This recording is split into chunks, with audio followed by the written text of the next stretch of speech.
All right, folks, good morning. Merry Christmas Eve to all of you guys. Anthony here, Puget Sound Stormwatch. Will be starting here very shortly.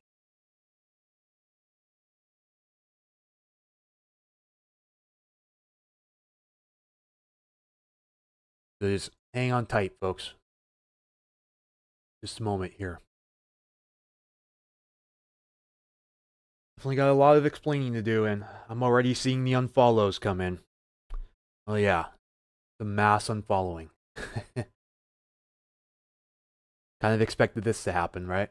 Okay, hang on. Ooh, my phone is getting nuked. Absolutely getting nuked with people. Luckily, most of the messages are positive. That's good news. But oh yeah, some people are coming after me big time. Kind of expected that to happen.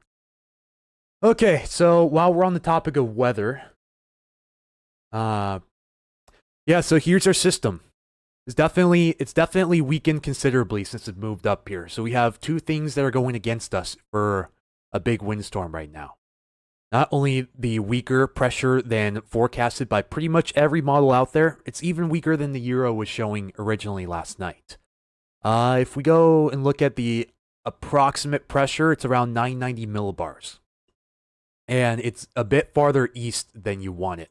It's also pretty broad, too, which doesn't always allow you to build up that tight pressure gradient here on the south end of it.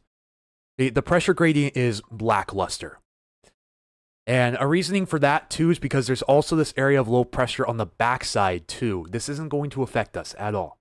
There's this area of low pressure on the backside that's going to affect Northern California, Southern Oregon, just in time for Christmas, unfortunately. As a result of this forming on its heels way too quickly, this is also taking away some of the pressure gradient potential for this storm as well. So, in theory, we actually have three things not going our way for this. And the forecast models outside of the Euro did a very, very poor job of showing this. You know, sometimes you just got to stick with your gut. Unfortunately, my gut failed me this time. It does happen. This is going to be one of the all-time windstorm busts behind October of 2016. I'm pretty much sure of it. Although, yes, it could be too soon to judge too, because the event hasn't actually happened yet. It just turned 10 o'clock, so technically the wind advisories just went into effect. And for those of you who don't know, yeah, those high wind warnings, gone. Canceled. Instead, we were gifted a wind advisory. And let's go look at the text for this real quick. Let me check how long were these even in effect. Okay, the high wind warnings were in effect for a little over 12 hours. So longer than that 5-hour wind advisory the other day. So I'll give it some credit to that.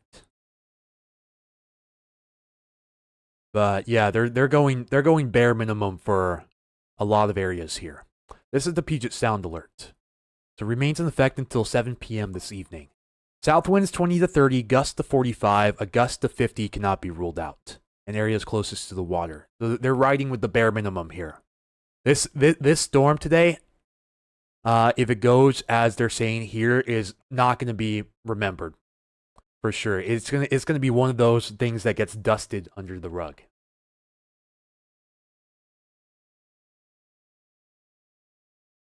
Yeah, thank you for the kind words, Ashley. A dash of ash. But yeah, I've watched this follower counter in front of me go down about 5 separate times already. People are angry, and I was ready for this. You know, I kind of prepared myself for something like this to happen. So, you know, I understand there's a lot of frustrated people watching this stream right now. You know, I feel your pain. And people also demanding I apologize to Cliff Mass for trying to criticize his blog yesterday about how he didn't mention the high wind warnings. You know, and was probably underplaying it. You know, here's my apology. Cliff Mass, should have never argued with you. Very sorry. And Merry Christmas to you, kind sir. You are still the best to do it in the area. So my respect to you, Cliff Mass. For sure. Hey, Sonia, welcome in. Glad to see you in here today. Yeah, and east wind as well. That hasn't really materialized much. And remember except for Crystal Mountain, but that's expected. Yeah, there was a wind advisory that went into effect at 4 a.m. for the foothills, except for maybe one spot. Except for this one spot here. This did not happen. Bust. 40 miles per hour for Kangley, but that's not wind advisory criteria. There's even a 52 that got picked up here on Narrows Airport, likely an invalid reading. Very likely a void reading. But yeah, elsewhere, not even anything up through the Salish Sea. So we definitely, we weren't really worried about the east winds, but we definitely got spared from east winds ahead of time as well. That helps our case also.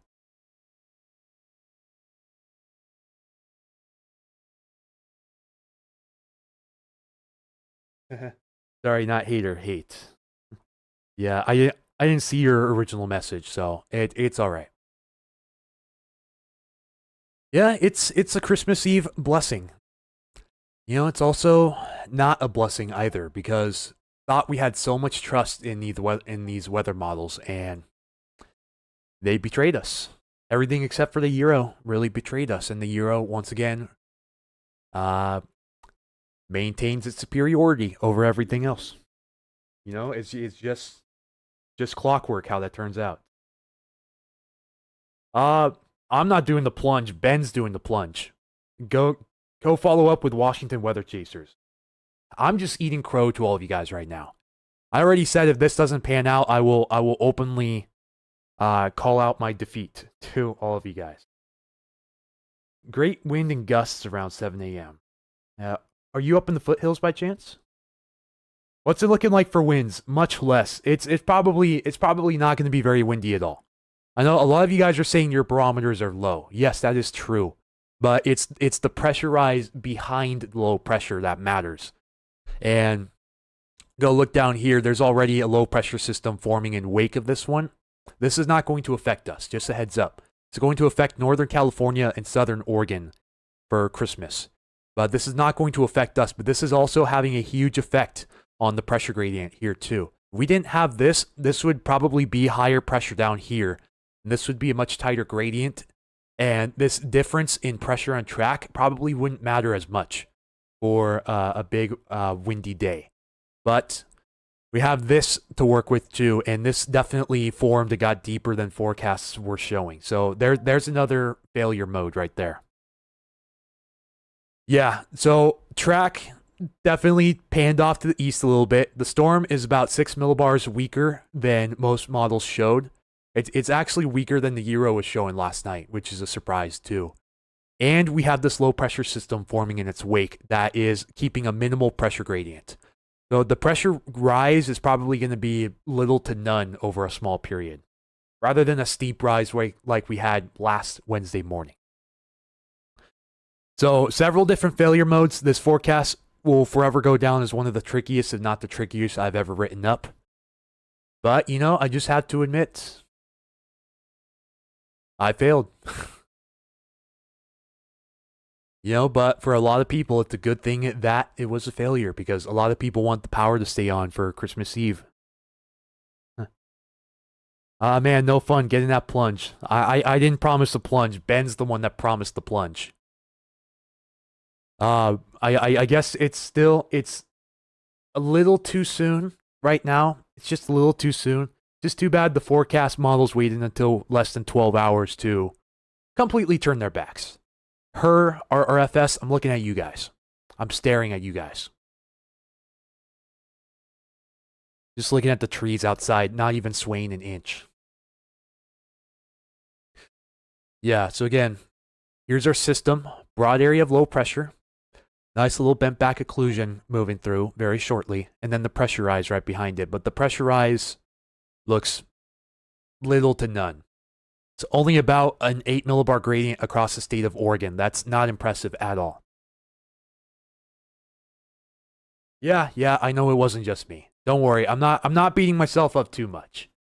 A little bit, yes, because I hate getting these forecasts wrong, especially like polar opposite wrong. Yes, there is still some time to get some big wins. Yes. But it's not looking like a historic level windstorm like some forecasts were showing before. Like as late as say 11 p.m. last night when I last checked, was still showing some of these big wins. This is an old model run here. Let's go look at see if the 15Z is saying. Yeah, 15Z RRFS experimental model pulled the rug. See, how long ago did it pull the rug? It pulled the rug between the 6Z and the 9Z run. So about 3 model runs ago, it pulled the rug too. Her 17Z is rendering. Yeah. For you guys, oh yeah, that tells the whole story right there. This wind event today is likely not going to be remembered. It's going to be forgotten about, almost for sure. Euro knows us best. Yep. Euro knows us best.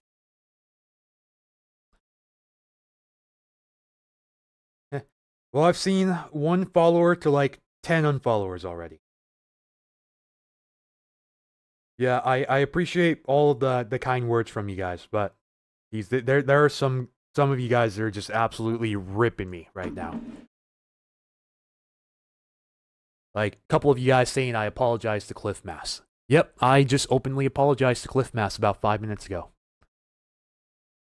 Cliff, if you're watching right now, should have never doubted you, sir.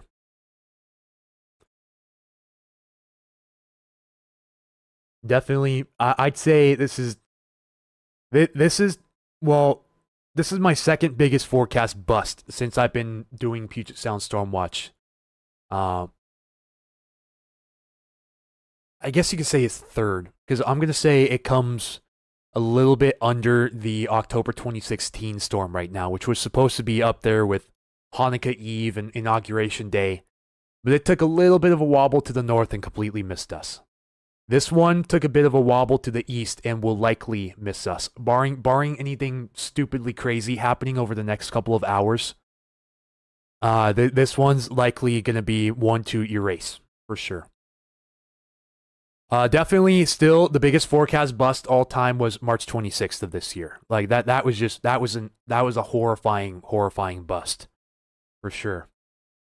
I'd say it was March 26th, 2025, followed by October 2016, and then this one comes third as of right now, because we still have to see what plays out later on. If we get zero wind at all, it's probably going to be the second biggest bust since I've done Puget Sound Stormwatch.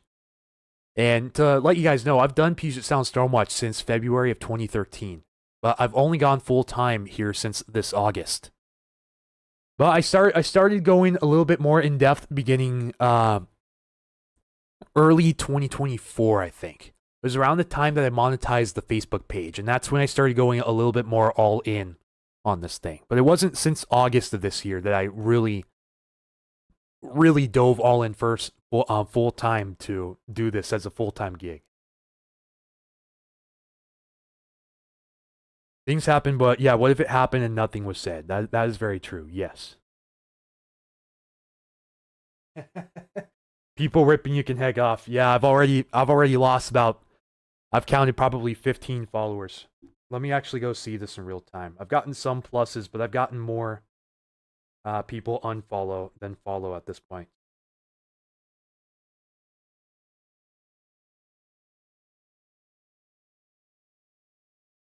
Yeah, I'm down about 10 net followers. It doesn't sound like much, but I pay very close attention to my follower counts. Most for getting it wrong, being on the side of caution. Yeah, very well said.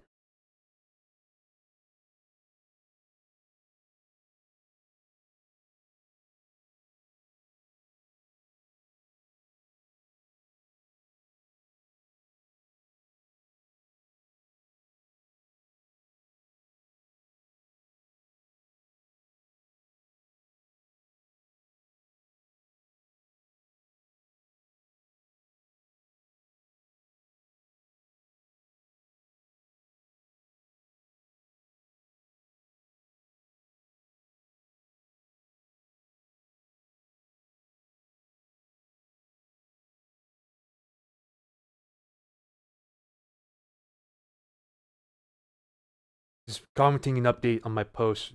For those who for those who wanted me to, you know, apologize to him openly, I did.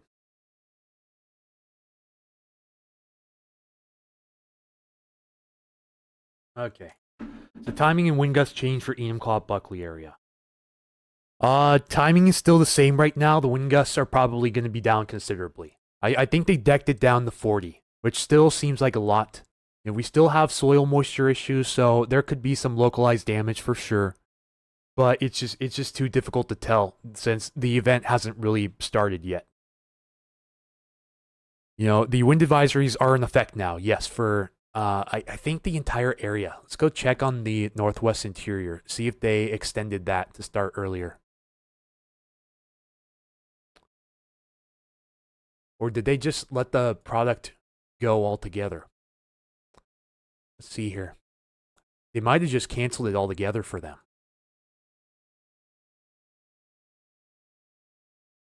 Nope, wind advisory. Okay, so the wind advisory was extended until 10 a.m. for the northwest interior. This green here, this is a coastal flood advisory in effect until noon.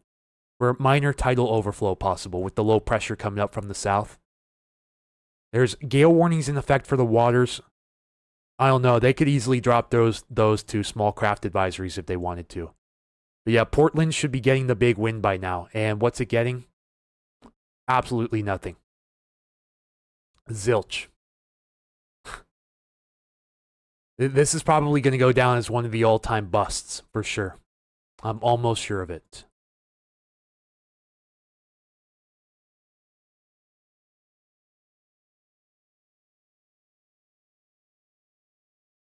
Cindy Connerts, thank you for sending 200 stars. Merry Christmas to you. Appreciate that. When will it be gone and all clear? I'm going to say probably around 6 p.m. is the for sure all clear. Because this is a quick moving system. So it's going to be in and out in a few hours at most.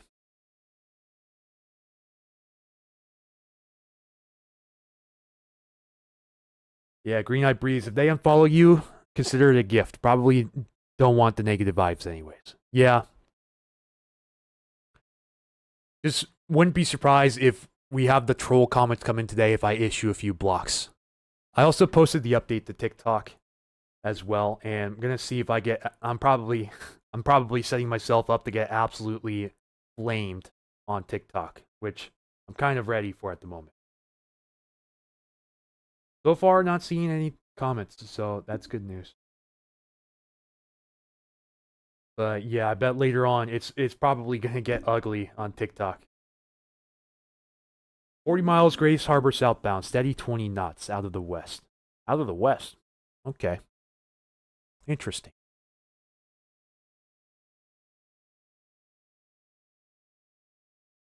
So yeah, ideally Portland should be getting the big win right now. And you see, it's a nothing burger for Portland. Because they're right on the edge of this pressure gradient. The low pressure's just off to our west here in the Puget Sound. It's pretty much directly over the Olympic Peninsula. It's a bit too far east to bring an impactful storm track. It should be either just off the coast or about 20 to 30 miles off the coast, ideally. You don't want this thing inland because it's going to bring the pressure gradient a little bit farther out of the area. But also with this low pressure on its heels, this reduces the pressure gradient.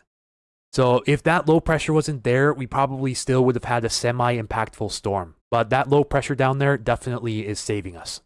It's only about, again, there's only about an 8 millibar, 9 millibar gradient across the whole state of Oregon. And the original forecasts were showing more than this just across the Puget Sound area at one point. So huge failure mode verified right there.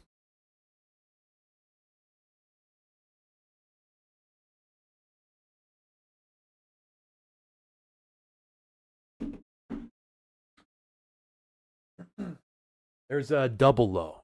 Yeah, there was a double barrel low. This was a double barrel low at one point down here. This could be a double barrel low. It just windy's just too low resolution to show the two areas of low pressure, but it does look like there's a double barrel low in here. This originally was a double barrel low, but then the other low pressure area faded away, and this one took over as the dominant one. Routing system has this to a T. Offshore, east-northeast to north-northwest, now west. And then we roll to the south shortly.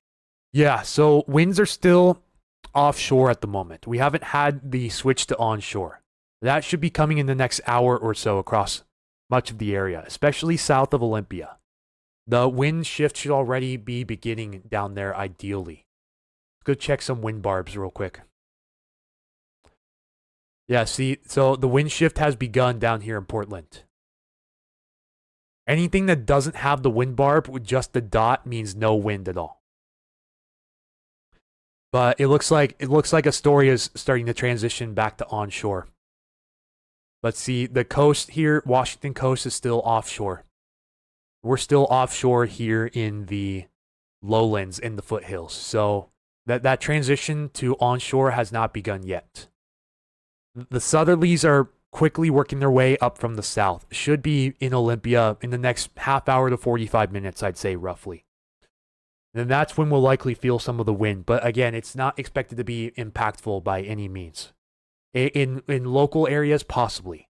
You know, they said they can't rule out a gust to 50. But it's nowhere near a gust to 70. And wind gusts are exponential. They're not a linear scale.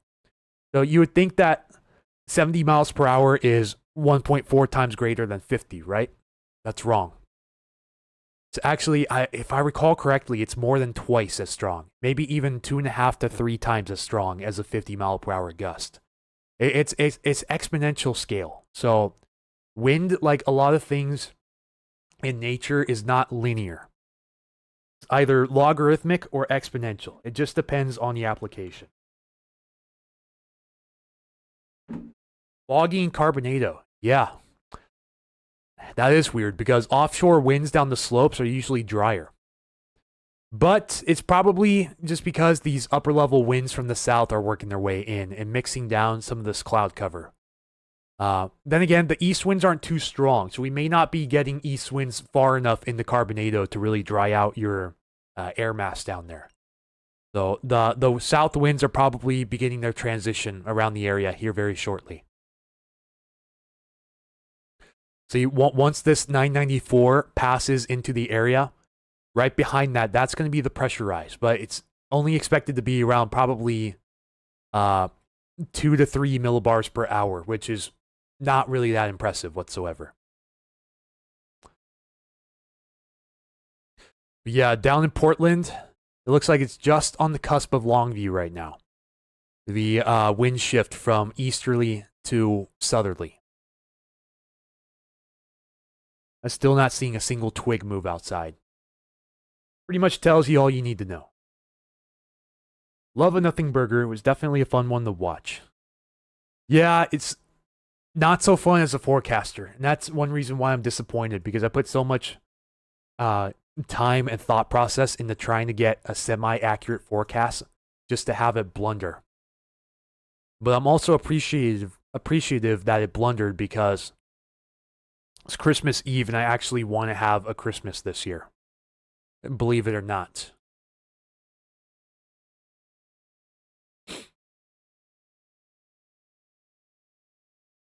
.30 steady west.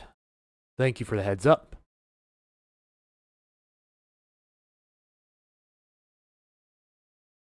Don't really get east winds because of the ridge above us. Okay, that also explains it. Those drier east winds aren't mixing down into your area, so the fog's going to hang around. The winds won't help dry out the fog.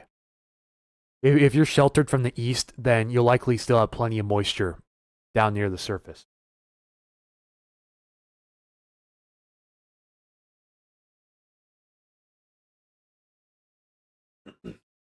Yeah, Keith Evans was saying the hills just south of Crescent City. There was a hillside along Cape Mendocino that was gusting up the hurricane force last night. I saw that before I called it a night. And then I thought it was along the beach at sea level, but then I looked again and saw it was over 1,000 feet above sea level, and I realized, oh yeah, that's going to get higher winds automatically. Your winds unless something freakish happens down near the surface, your winds are always going to increase with height.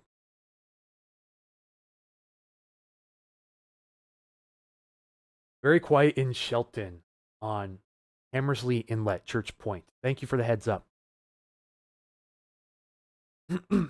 Just jumped on here. Work for Lineman Union in Puyallup. Pierce County's not looking to get hit pretty bad anymore. But that doesn't mean we're completely out of the woods. To some, 50 miles per hour could be pretty bad. Just because with the soil as moist as it is right now, it doesn't take much to uproot these trees. We can't 100% let our guard up. I'm just saying we're not looking at like 60 plus anymore. Heck, we're not even looking at 50 plus for a good majority of the area. So it's still a little too premature for me to say that you're safe from a call in to work, unfortunately. I wish I could give you a more precise answer, but we haven't had that wind shift out of the south up here yet. We're still offshore right now. The wind shift is through Portland, so it's coming. That's coming up the I-5 corridor right now. Looks like the wind shift is somewhere around Kelso, Longview, and moving to the north.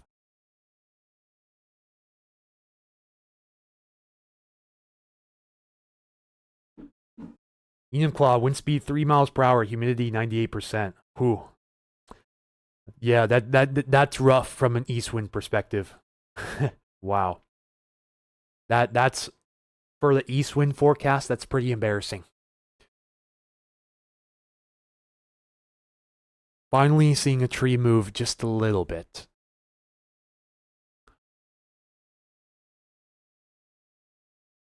$40 to $50 still scary. Yeah, absolutely. With the soil, again, with the soil saturation as high as it is right now, you know, we got a little bit of rain this morning, and it may still be raining a little bit. Yeah, we may have some light showers in the area right now, but that's going to add to the soil moisture in some areas a little bit more on top of what we already have. It's actually raining pretty good there over North Kitsap, Whidbey, along the Hood Canal, so some showers moving up Chehalis up through Olympia and points north. But most of us still pretty dry at the moment here to the east of that area. Wind picking up in Yelm. Okay, it must be on the way then for you. So it's a little bit difficult to tell since a lot of these stations are reporting no wind at all right now. Where exactly the wind shift is occurring. Some of these will have to wait 5 to 15 minutes to get current observations.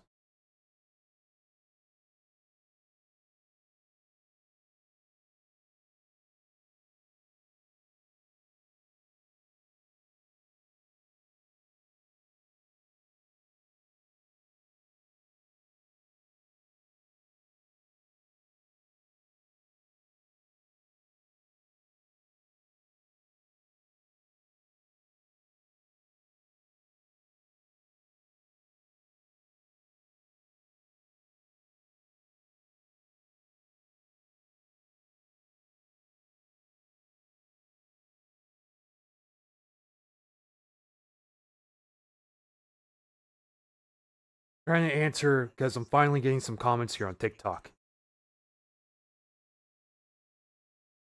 A new area forecast discussion. We'll probably look at that here in a second, but I want to take care of something real fast.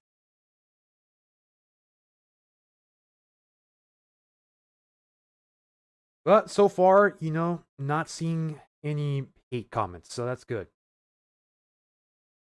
I believe we are one follower shy of 600 followers on TikTok. That's pretty great for not even being on for 2 days. So you can see some of these barbs here are facing more out of the south. These are at a higher elevation though than the rest of the area. I'm looking for more of the surface near sea level observation sites to see where this wind shift has begun to occur. But I'm not seeing anything definitive right now, really outside of Kelso. Thanks for your service to the community. Merry Christmas, says Emmy Hecht. Sure thing. Thank you for the continued support. Back to work. Thank you for all you do. Merry Christmas. Yes, Merry Christmas, Cindy. Thanks again for your donation. Let's see here. Good morning from Lake Stevens. Good morning from Milton. How bad is this supposed to get in the Kingston area? I'm getting slammed every few days. Models have still hinted at some sort of leeward low feature forming up there, but much less to an extent now. It may not be super impactful up there, but there are gale warnings for the waters still. So wind gusts of 40 miles per hour possible over the open waters. So Puget Sound, Hood Canal, Admiralty Inlet, Sailors Sea, still under gale warnings. But it's the land advisories that I'm really trying to emphasize here. Because I don't know many of us that live directly over the water unless you're on a yacht. How to donate? Great question. The best way to donate is through Ko-fi, Ko-fi here. Appreciate all of your guys' donations, by the way. Without you guys, this wouldn't be possible. But I'll post this on Facebook and YouTube for you guys. Last NOAA discussion was at 4:09. It's now as of 10:27. So 10:27, new one issued. Let's see what they say for the short term. Yeah, you can click on the star too. Biggest gust 35. Yeah, there's still nothing to run home about. But yeah, you can click on the star, but the best way to do it would be to donate through Ko-fi, ko-fi.com. And that link was posted in the comment section.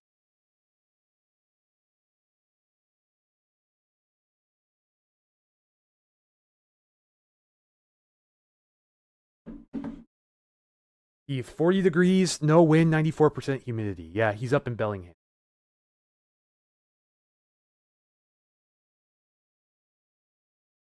Rod Hill, Portland, 20 minutes ago, said the European was right all along and that he was following for the last 5 days.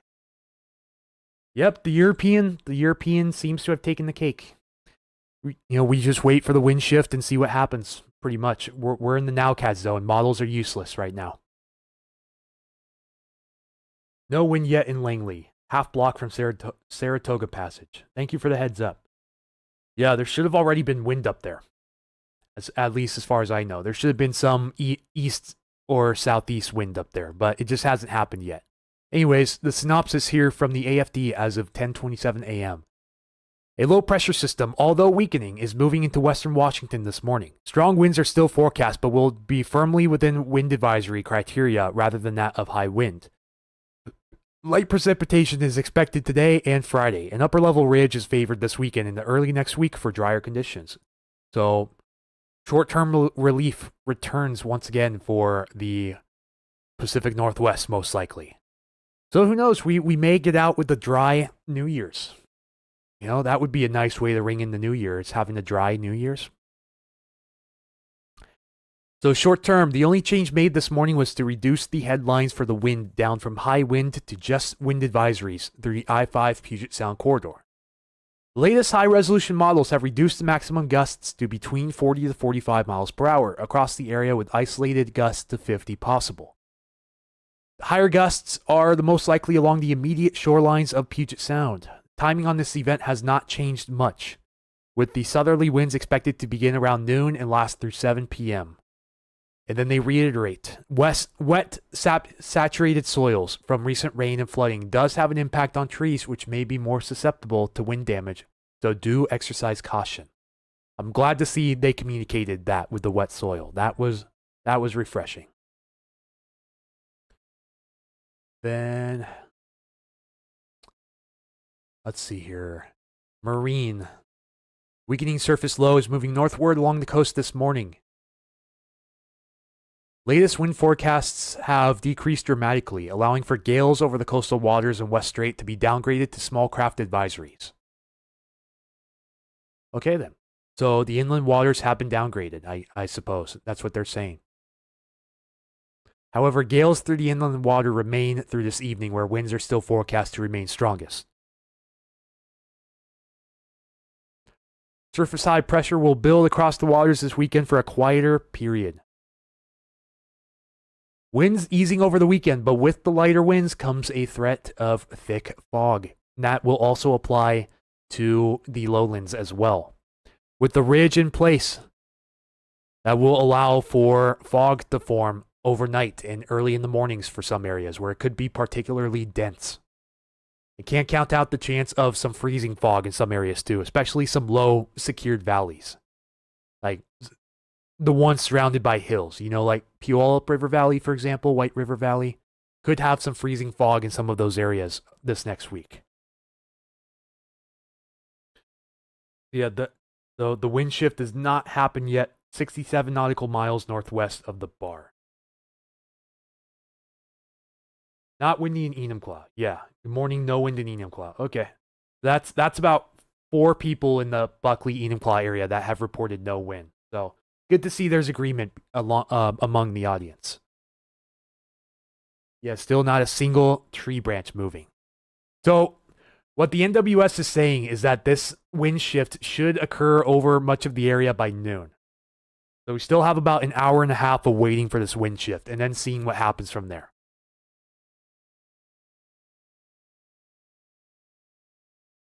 Where does this rank as the biggest bust of all time? Personally, I'm going to say number 3 right now. Number 1, March 26th of this year. Arguably the biggest bust of all time. Number 2 is going to be October 2016, where we had that bomb cyclone that was approaching us from the southwest, and then it hooked north last minute and spared us completely. We only had a slight breeze in some areas, but other areas no wind. And Haida Gwaii ended up getting it instead. This is going to be number 3 right now. It just depends on exactly what wind we get in the next few hours. If we get notable wind, power outages start to rake up and all of that, then it should be number 3. But if there's absolutely nothing, like no impacts and maybe a breeze, then I consider bumping it up to number 2. I know other people are going to have different opinions on the matter, but that's just my opinion in terms of where it ranks in all-time busts. It's a little too premature because the event hasn't actually started yet. So still a little too premature, but right now it has a tentative number 3. Langley is calm, just went for a walk. Thank you for the heads up. We will rebuild. Yeah, I remember I started seeing that meme surface after October 2016 around the area. That's a funny meme, and I see it all the time. I saw it a lot during March 26th also. That was pretty hilarious. Yeah, I'd say March 26th is probably the biggest bust, at least since I've been doing forecasting. Now, I've been forecasting in February, will be 13 years here on Puget Sound Stormwatch. But I've only been really serious about the forecasting for probably no more than 2 years. Like where I've been hardcore investing in this brand and, getting everything going. I've only been full-time doing this as a full-time gig since August. Surprisingly enough. Well, I see the follows are starting to counterset a lot of the unfollows because I've counted about 20 unfollows already. I've still netted losses today for follower count, but I'm not going to freak out about follower count. We're still like 10 followers shy of 38K, which is massive achievement. And we just hit 600 followers on TikTok too, so that's cool. That's awesome. Hope European model is not replaced by AI, at least anytime soon. As far as I know right now, the European and its AI counterpart are going to run side by side. But one's not going to take over the other right now. Same with the GFS and its new AI counterpart using Google's GraphCast AI program. The AI GFS.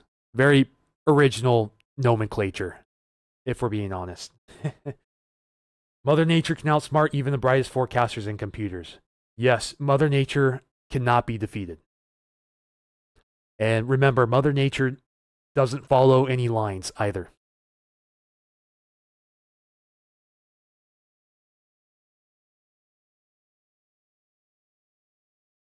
What's the storm outlook at this moment? Seeing the wind speeds have been walked back some.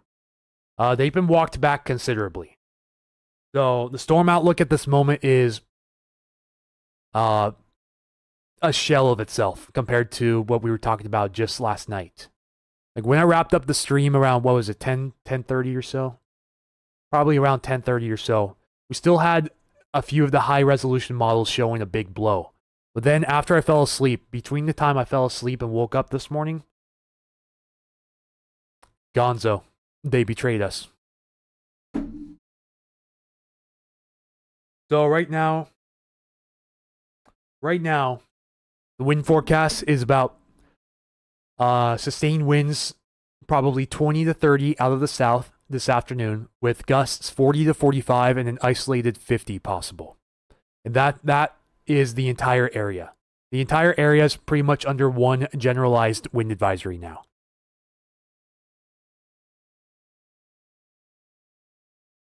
So yeah, it's a double-edged sword for a weather forecaster.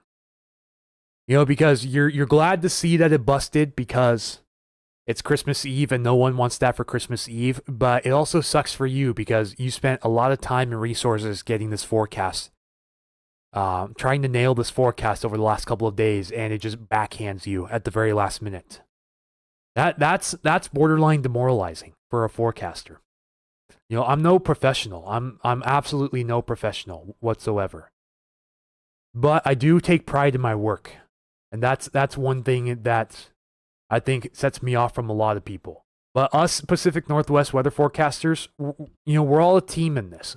We've all agreed on the forecast up to this point.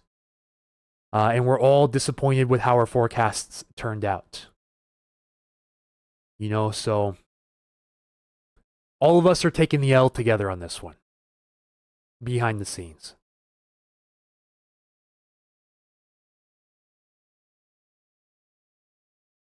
See some rain's falling outside, but still not a wink of wind out there.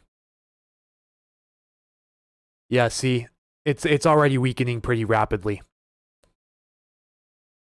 This is far from a favorable strength and area, and the pressure rise is supposed to be starting here soon, but it's probably gonna be a nothing burger. Yeah, see, we have some stations now picking up the switch over the south. This one in particular, it's weak, but it is picking up a change over the south.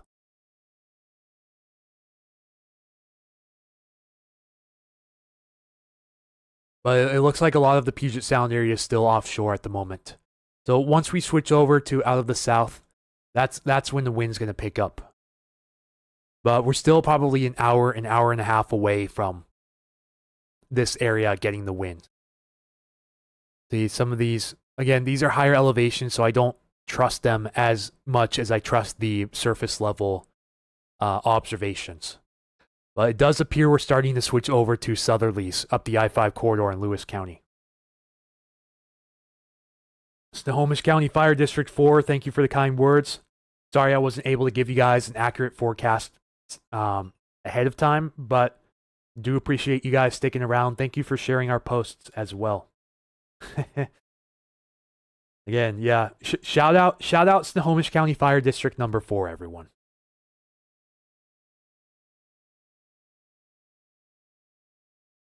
Yeah, sure thing. I'm not gonna lie to anybody about this forecast.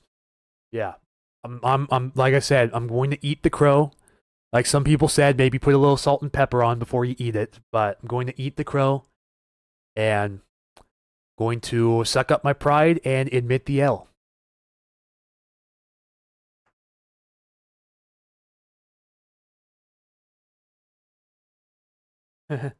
Yeah, again, I appreciate the kind words from you guys. Yeah, thank you for tuning into the stream also. And again, shout out to our first responders, everyone. Huge shout out to our first responders.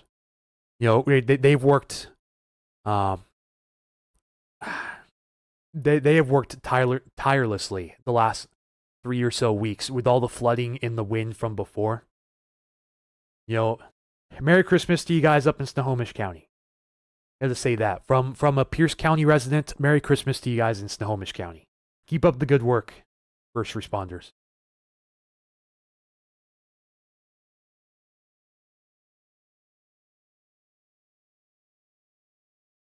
Whew. Sheep and ducks are thankful my wife may not divorce me now.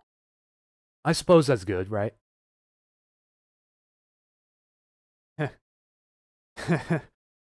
It's been busy, completely understood. Also, Snohomish County Fire District number 4, if you don't mind answering, what cities are covered under your jurisdiction? If you'd like to answer that for me real fast, please and thanks. Just so I know exactly what area is being covered by you guys.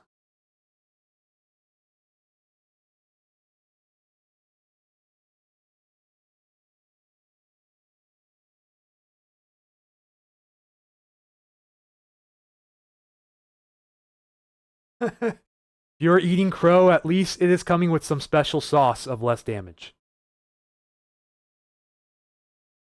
Okay, so you cover the city of Snohomish then. Oh yeah, you guys have been really busy then. Where it's turned into Lake Snohomish out there. Yeah, like Sonia said, we definitely have great first responders here in Snohomish County.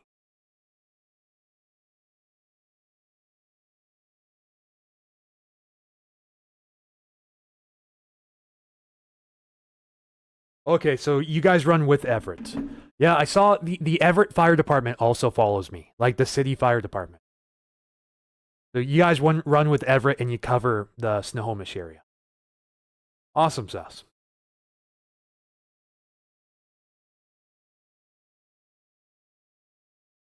Okay, Monroe, Clearview. Oh, so you're still listing cities. Okay, you're still listing cities.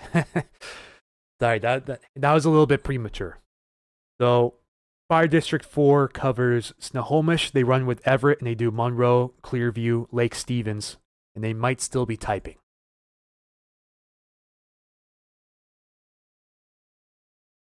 Yeah, it's a little bit hard to tell. A lot of these wind barbs aren't reading any wind direction right now, but this one down here is reading out of the south at the airport.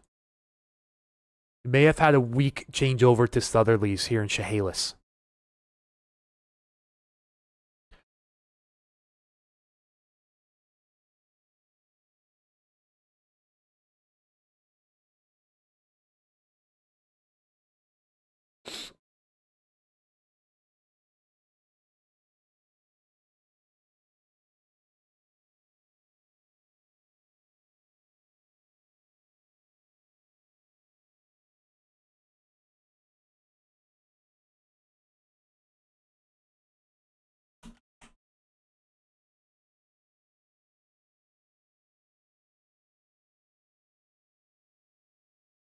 Mutual aid with those other cities, but Snohomish is our main area. Okay, great. Thank you for the feedback. Appreciate that. What and why did the windstorm change? So the windstorm is hardly even a windstorm anymore, from what it seems. Yeah, we're still we still have offshore winds at the moment. We're breezy through the mountain gaps, but that wind advisory for early this morning for the mountain winds, that was also a bust. There's one station that hit 45 miles per hour, which is the wind advisory threshold. One station. Everything else was below 40. So I think they could have easily gotten away with not putting out that wind advisory at all for the foothills. Is there a possibility of it shifting back to more severe? Very unlikely. Because right now the pressure is at around 992 millibars. It's at this point in time, it's about 5 to 6 millibars weaker than what the forecasts were showing. So actually, it's even weaker than what the European was showing. And the European model again came the closest. So I hate to have disrespected the European as much as I did this time around, but high res model guidance took the L. The European remains superior. Yeah. Ideally, the pressurized should be coming through the sound right now, but we're not seeing too many, if any, winds at all. Again, this is simulated here on windy.com. I believe this uses the European isobar charts, which is showing lines of equal pressure here, as well as the center of low pressure, which is around 992 millibars, which is pretty weak. And in an unfavorable spot right now, it's not going to bring much to our area.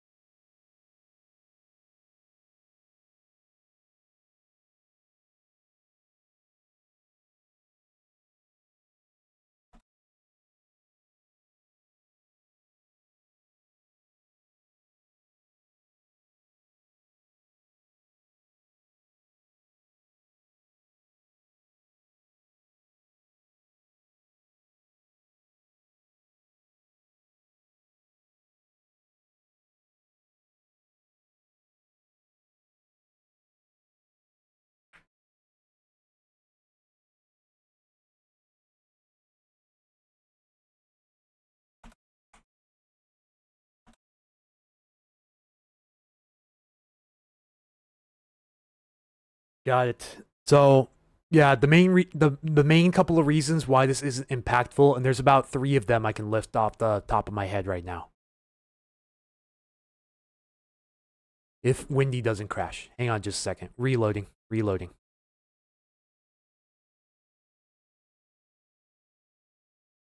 So basically, let me go enable the isobar chart one more time. Isolines of pressure. This area of low pressure down here is kind of messing with this one. It's helping do a couple of things. It's pushing the storm a little bit east of north by a couple degrees, just enough to steer it off its original forecast track. So a little bit east, closer to the sound, but the pressure gradient's not in a favorable area. The storm's also coming in weaker than forecast. Pretty like considerably weaker than forecast. See, it was supposed to be around 986, 987 around this time.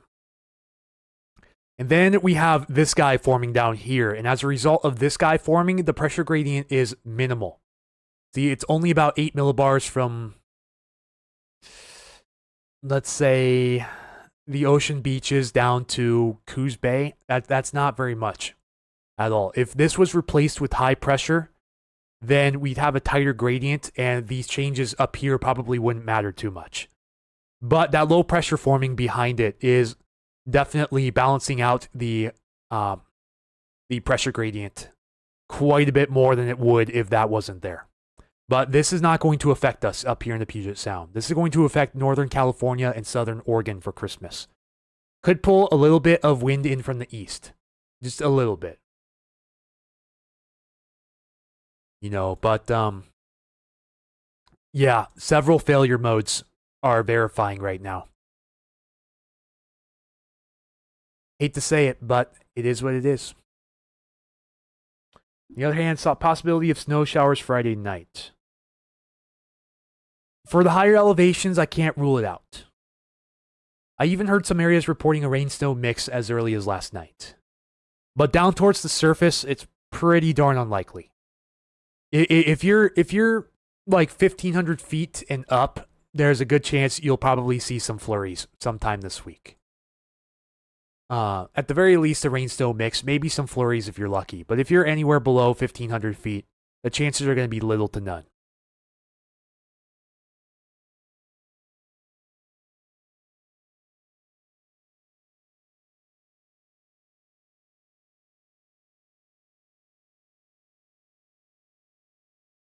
Yeah, still no wind here.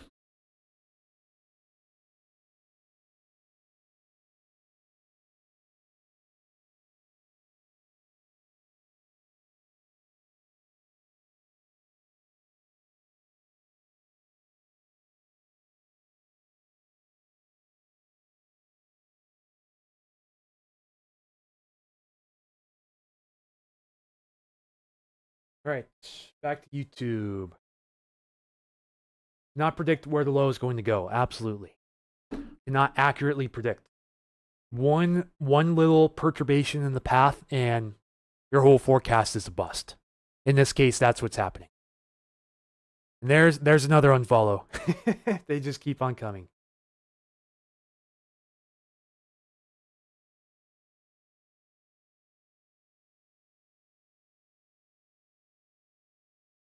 So, do I even want to check out any of these Facebook comments?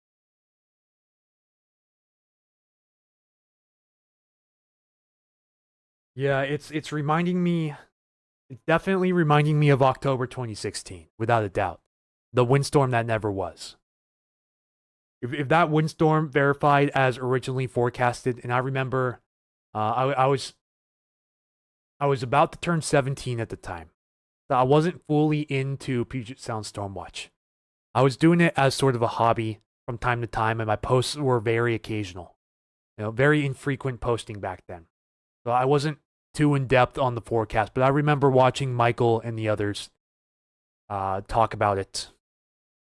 It was really Michael and the local meteorologists. That's about it. We had much less of a weather hobby back then from the amateurs, as Cliff would say.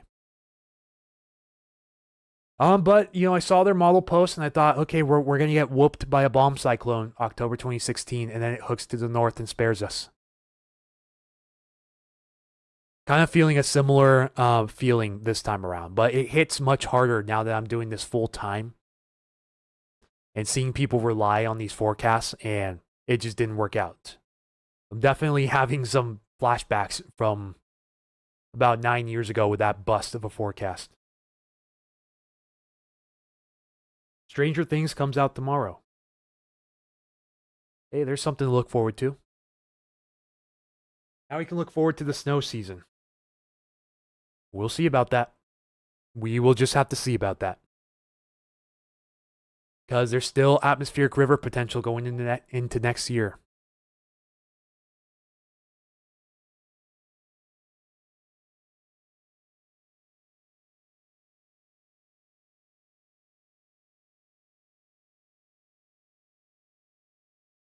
Let's see what we got here.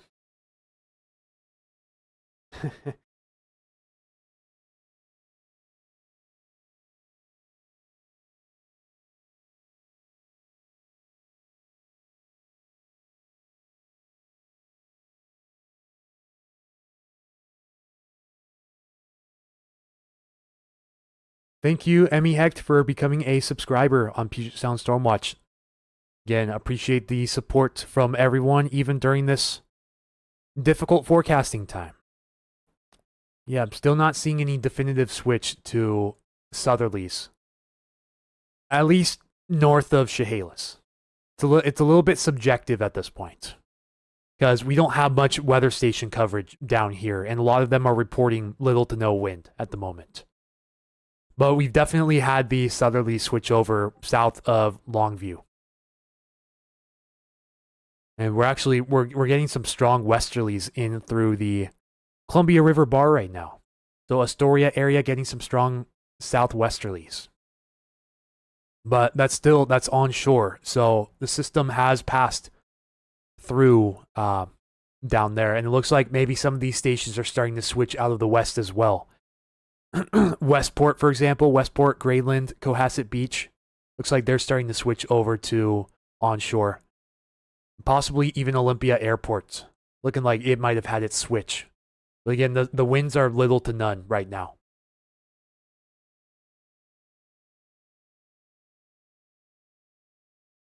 Yeah, go enjoy the holidays. Once everything's wrapped up today, I will definitely be spending time with the family, without a doubt. That is the goal tomorrow.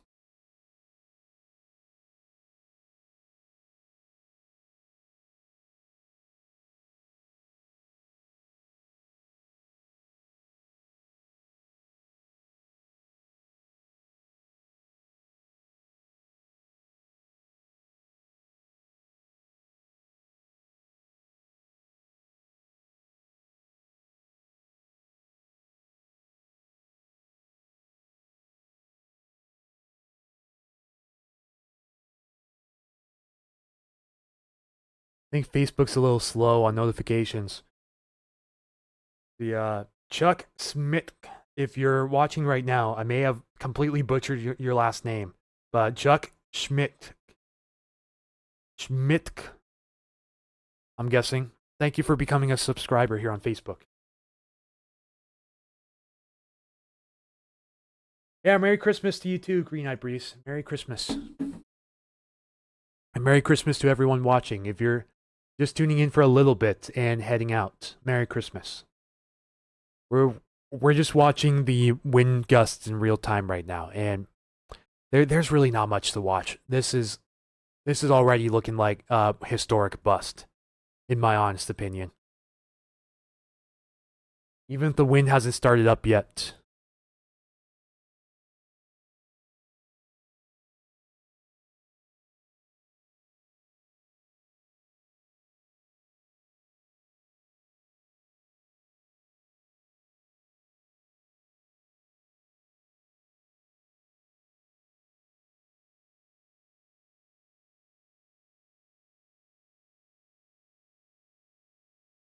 Yeah, the weather guys are saying right now, stand in front of your computer and honor the European model. for its vigilance and its active duty to this country.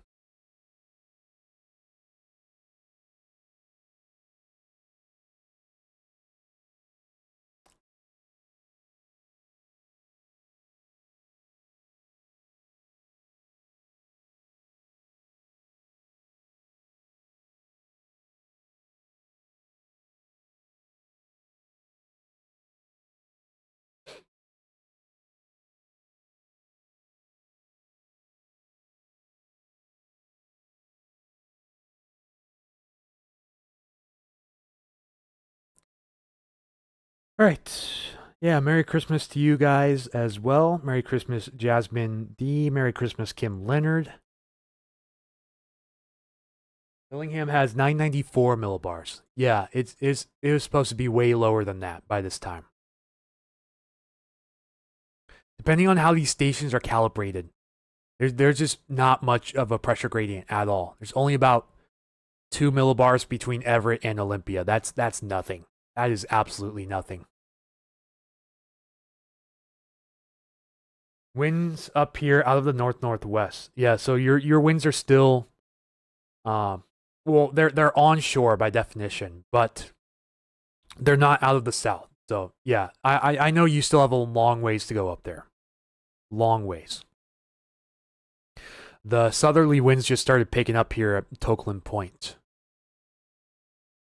It's very likely the pressure gradient's moving up the I-5 corridor near Olympia right now, which means the winds should be here shortly. It's probably it's not going to be anything to sweat over, most likely. Rain just moved in Langley on Whidbey. Yes, it did. Quite a bit of it on top of that.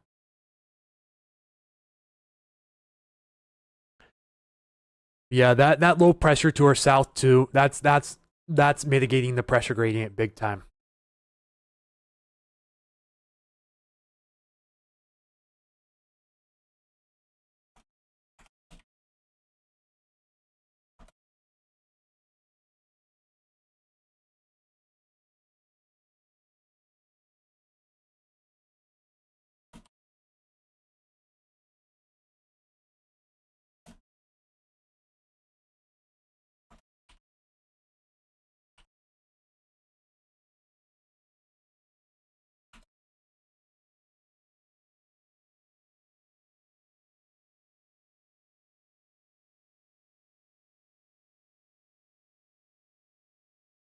Yeah, geez.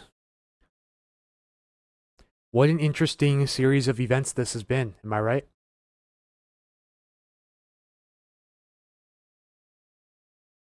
We're going to switch back to wind gusts. Again, geez, what a bust for Portland. What a bust. This is what we were looking for this morning. If Portland was to bust, then we were most likely going to bust too. And that's what's looking like is happening right now.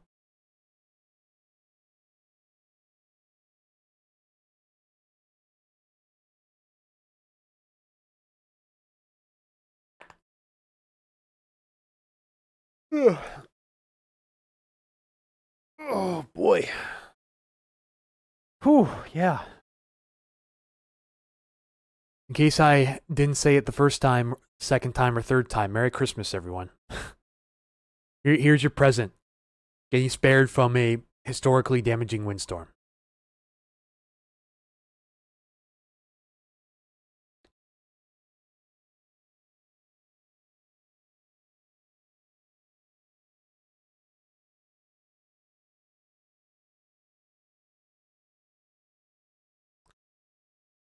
Again, in case you missed it, for some reason they put the east side in their own alert.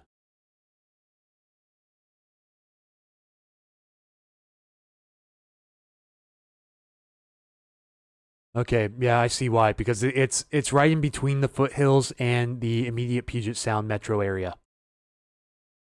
Like the immediate coastline of the Puget Sound in the foothills. So it's right in the middle of predictions here. Again, this wind advisory is in effect area-wide until 7 p.m. After that, it'll be allowed to expire.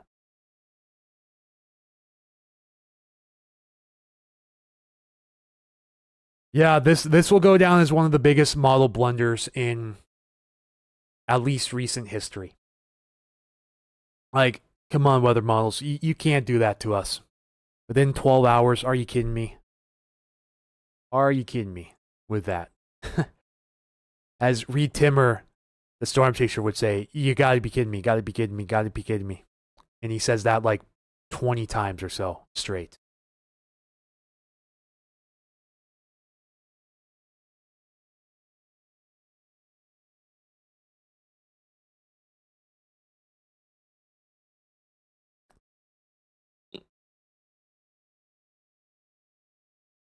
But yeah, it's extremely unimpressive right now.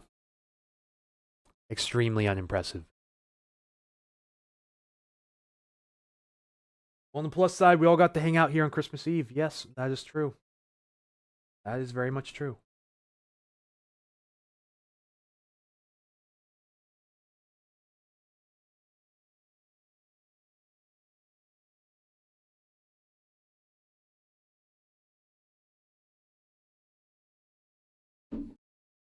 Yeah, Merry Christmas, Keith and everyone. True that. Absolutely true. Love unimpressive, thank goodness. Hello there, Ashley. Welcome in.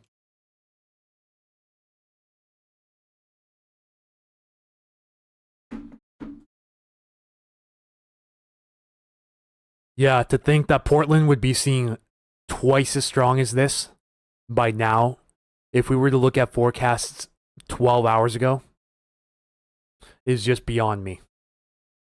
It's truly, truly beyond me. The max in that area, let's go look at max wind gusts. Yeah, there were some stronger ones, yes, but those were on higher elevations. This is a higher elevation than the surrounding area, so that doesn't really count. Looks like the highest is around 47 at Portland Troutdale Airport, if you're counting anything down towards sea level. So you're right around 36 feet. Downtown Portland city limits, you had a 40 here, 35 right there, 36 at 750 feet. Downtown Portland, which is at 26 feet, only 35 miles per hour since midnight. Then for the Puget Sound area,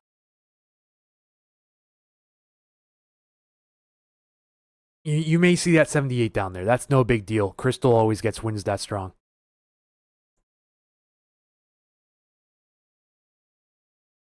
But we only got one gust 45 and above so far this morning. That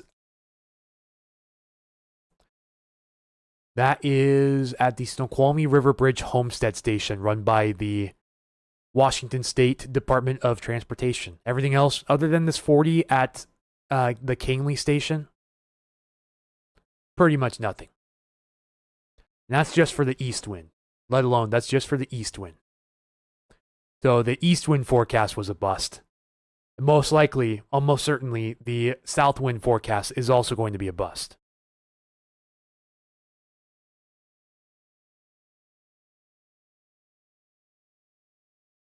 Yeah, here's the bent back occlusion. And then the associated cold front down here and the warm front moving up around the area.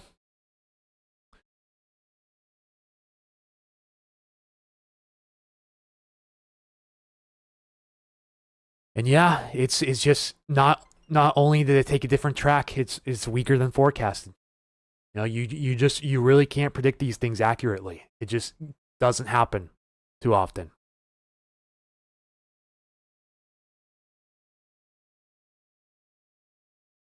Nice and calm here, not even raining. That's good to hear. Someone else said, calm here in Chehalis. Okay, thank you for the heads up. I thought I saw Chehalis switch over the southerly, but yeah, it's not doing very much. We still have until around noon to really judge, because the NWS expects the wind to pick up a bit around noon, but just how much is still at question. But judging by the data we're seeing right now in the failure modes, it likely won't pick up very much. You know, at one point, the European wasn't even showing 30 miles per hour. And that's for gusts. Sustained winds would probably be no more than 20 miles per hour with that.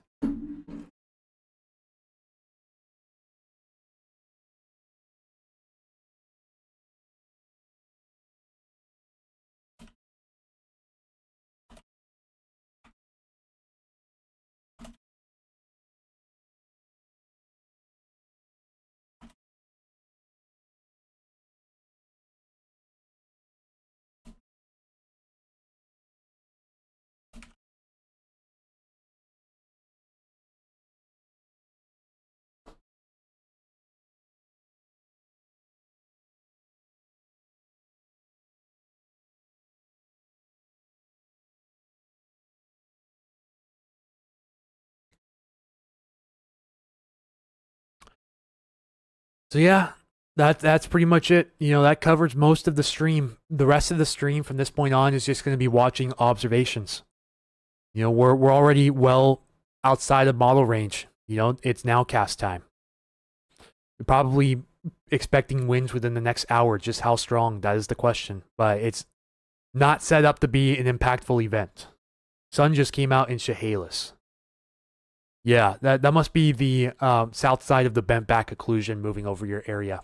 It has quite a few cloud breaks within there.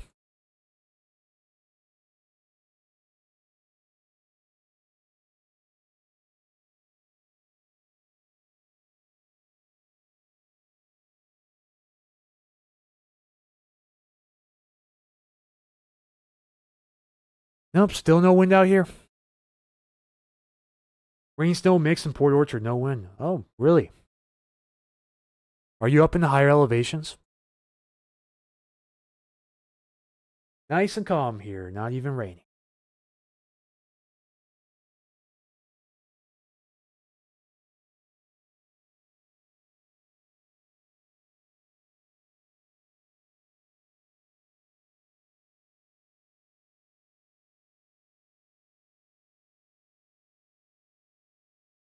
Doodly doodly doo.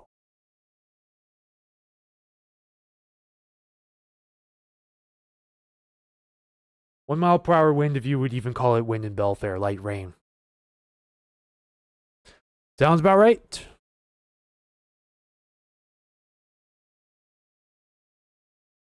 Oh yeah, hey, the two Ashleys are back. Let's go. Thank you for having the guts to stay on and face the music. Yeah, sure. Come and blast me. I've already lost about 25 followers this morning, so I'll just take it. You know, that's all I can do. Why should I lie to you guys? It doesn't make me a better person. You know, trying to maintain a fairly reputable stance here in Pacific Northwest weather. You know what I mean? Mile Hill by Veterans Park.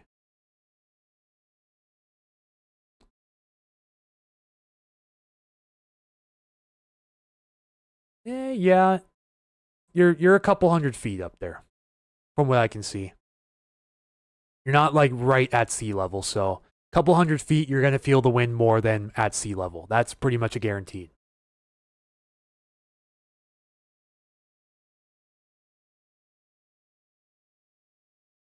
That's ridiculous. Yeah, imagine if it's only that strong. Oh yeah, we're not talking about wind. We're talking about rain snow mix. That's different. That's pretty low. Oh yeah, 1 mile per hour in Belfair. Checks out. That's for sure. Definitely checks out. But yeah, again, for anyone just tuning in, we already covered all of the specifics, and now we're just looking at real-time observations from this point on. How would you be to blame when the wind and weather is its own entity? Even the model was fooled. Yeah, some people are going to blame, you know? Some people are going to blame. That's just how it is. Some people subscribe just to get notifications, don't take it personally. Fair enough. That's totally fair. I had a feeling to stick with the Euro. Yeah, a lot of us should have stuck with our guts. But my gut started shifting towards the high res, and sure enough, Sometimes your gut fails. That's the truth. Sometimes it fails.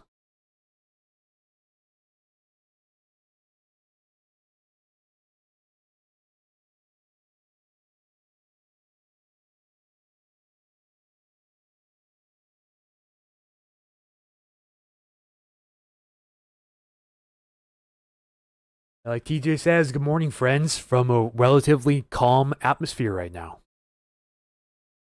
But now, 1,000 feet, no wind, and a light rain. Thank you for the heads up.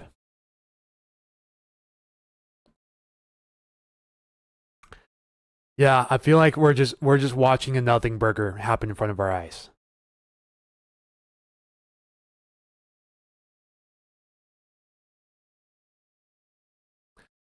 Still nothing. Not even a single twig moving. When was the last time the euro was way off? I can't even remember.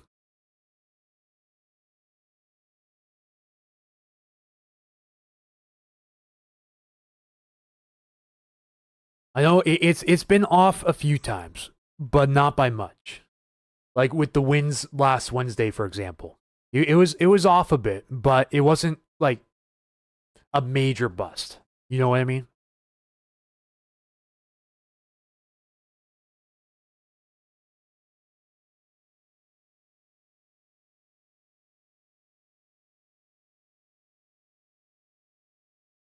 You read the Cliff Mass blog? Yes, I did. And a few people on Facebook asked me to publicly apologize to Cliff, which I did earlier.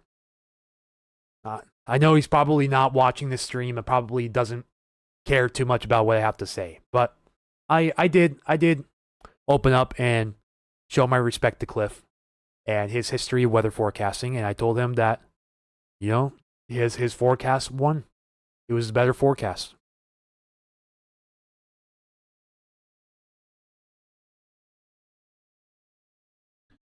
Slight breeze in Enumclaw now. So calm that it's eerie. Yeah, it's dead calm here in Milton. Not even a branch swaying.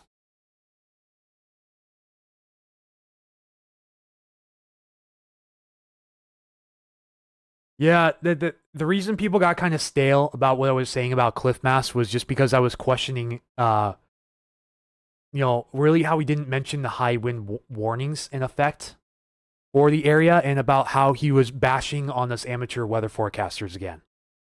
But there's someone on Facebook that twisted my words and said I was talking about Cliff was forecasting a fantasy. It just didn't make sense. But I didn't want to deal with that, so I just shut it down real quick. Did not want to deal with that. But yeah, Cliff. Sure, we can check out Cliff Mass's recent blog. You want to take a look at that real quick?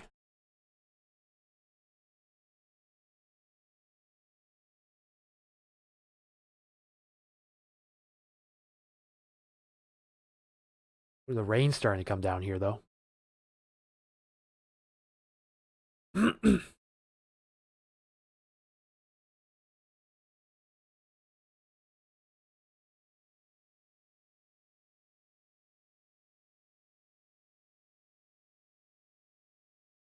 Just reading some of the comments on his X,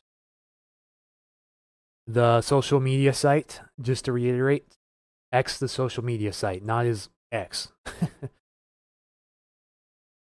Yeah, here's his blog that starts out with the headline. Some of the media are talking about the big wind event tomorrow over Western Washington, and some of the amateur weather enthusiast sites have been going a bit over the top.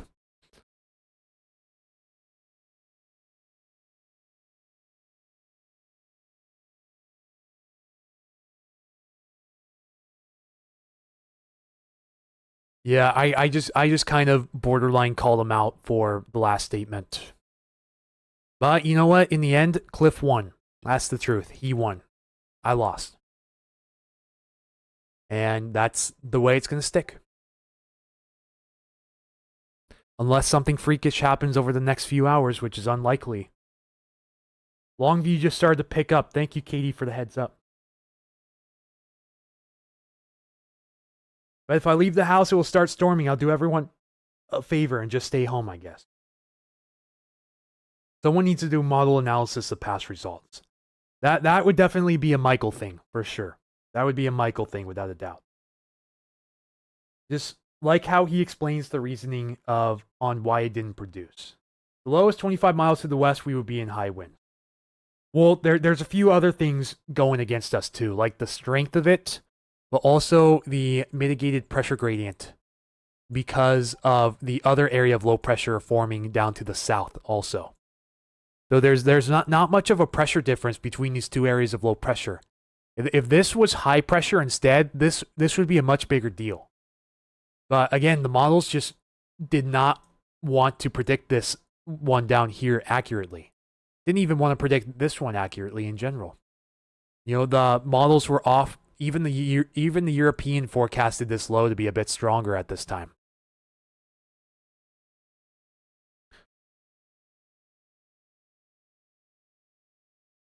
Now, I can guarantee you at least one of the 50 ensemble members was correct.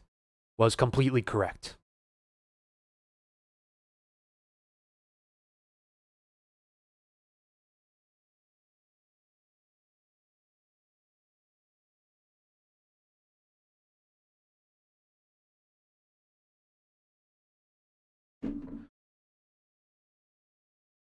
Thank you, Ken Moffat, for the kind words and for the donation of 100 stars. Appreciate that very much. And thank you, Kim, for the kind words. We like your forecasting. Thank you very much. Still forecast for as long as it takes.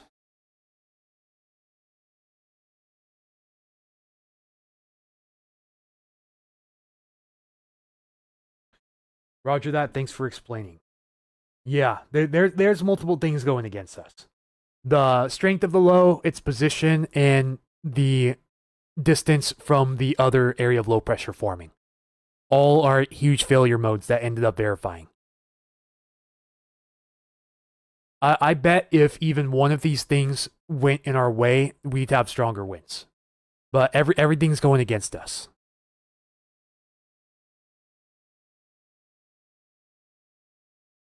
You know, you pretty much just need even 2 out of 3 of those failures to happen and you still get something. But 3 out of 3, not a shot. Yeah, remember the day isn't over. It can still happen. It's likely not going to be like the models showed. Could we have strong winds? Yes, absolutely. But nothing close to the hurricane force severity it was showing even late last night. That is likely out of the question. Again, like I said, barring anything crazy stupid happening in the next 3 or 4 hours, we shouldn't have to worry about this thing. Trees are starting to really move in Longview along I-5. Yeah, it doesn't take much for trees to really move. Even a gust of 40, which doesn't sound like much, can easily get the trees moving quite a bit. So glad it didn't, cause a big blow, I get called out for a storm. Yeah, I've heard a lot of people cancel or postpone their Christmas plans too, and I definitely feel bad about that. I just feel like the cautious choice was still made. Is there still enough time to change that? Perhaps. Unless you're flying out or something and you canceled your flight, then it's different. But if you're within driving distance, there's still time to change that.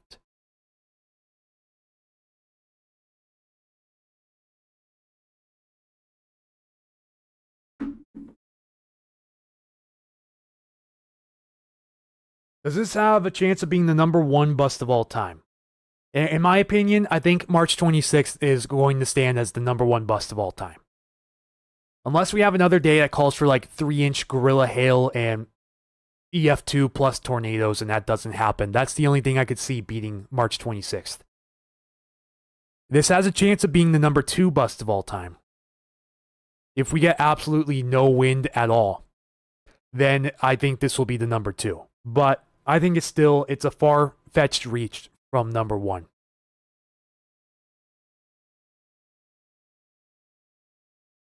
Yeah, Team Ashley for the win. There's definitely a bit of rain coming down here now in Milton. But we could get some of these cloud breaks here too. The bent back occlusion here is moving off to the north. And the cold front's just kind of hovering off to the east. No, we could get these cloud breaks to move up the I-5 corridor from Oregon into this area later on. Maybe we'll have a nice day later on before the sun sets. It's possible. Is the rain's already moving off to the north, out of the general Puget Sound area at this moment. It may take a while for it to disperse.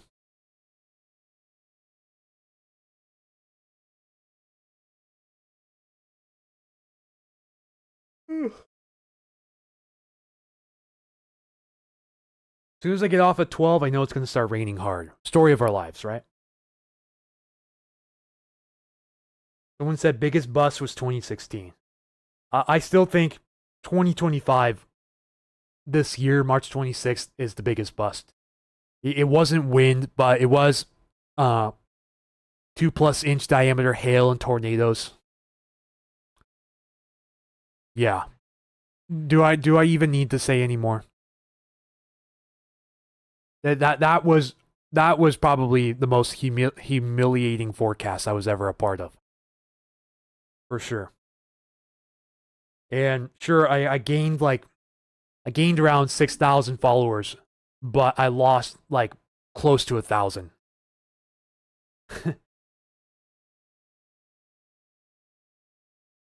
Oh, Cheryl, I'm very sorry to hear that. Lost my boyfriend from a tree hitting his car back in 1992. Yeah, that's very unfortunate. Super sorry about that. But yeah, all of the hype that was around March of this year was unprecedented. And I fell for the bait, you know? I changed the way I wrote up my forecasts after that. That's how much of a bust it was. I had to completely change my forecasting style. You know, I fell for the hype. I was hyping it up too much, and it came back to bite me at the end. You have an ETM when the wind is supposed to hit the Elm area. I'm going to say anytime in the next hour, probably. So right now, they're saying that the wind gusts are going to start up around noon for this area. But give or take a little bit of deviation on either side. It's going to take some time for these winds to kick up. Sounds like it just started kicking up in Longview, way to your south. So it should take some time to work its way up here. It's not going to be in an instant. I'm almost for sure of it.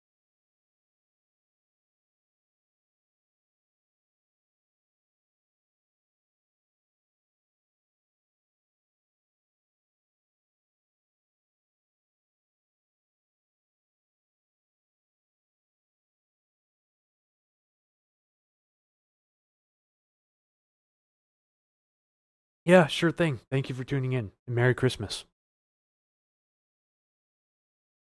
All right, Merry Christmas, Keith. Take care. Thanks for everything. 3 crews staged for the utility company, and you couldn't even fly a kite.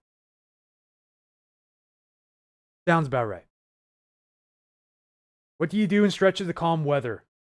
Well, focus on myself. The last time we had a stretch of calm weather before the atmospheric river started this month, I went back to the gym and was regularly going back to the gym, and just trying to take care of mental health. You know, my mental health overall hasn't been the greatest since I started doing this full time, but I'm working on it slowly but surely. I'm just having some trouble with insurance right now, so I don't have access to insurance at the moment. But I'm trying to work on that and get some state insurance, because now that I'm doing this full time, you know, I'm completely on my own. Have to pay my own taxes, have to pay for my own insurance, all of that. I don't have any help from an employer. It's all me, myself, and I. And it's a huge risk. I will admit it's a huge risk, but it's a risk that I'm willing to take. So I hope that when we have some downtime and beginning next year, I can just cleanse, you know, and refocus on the bigger picture. Focus on the brand, grow the brand, and take care of myself. But I need your guys' help for this too. I need your guys' help. You know, we're not really making nearly enough money even at the moment to stay afloat long term. Your donations, your subscriptions, all of that have helped tremendously, but we still need like 30 times as many people to help donate, you know, just to stay afloat. And yeah, I appreciate all of your guys' kind words again. It truly means a lot. Truly extremely grateful and blessed to to indulge in this opportunity.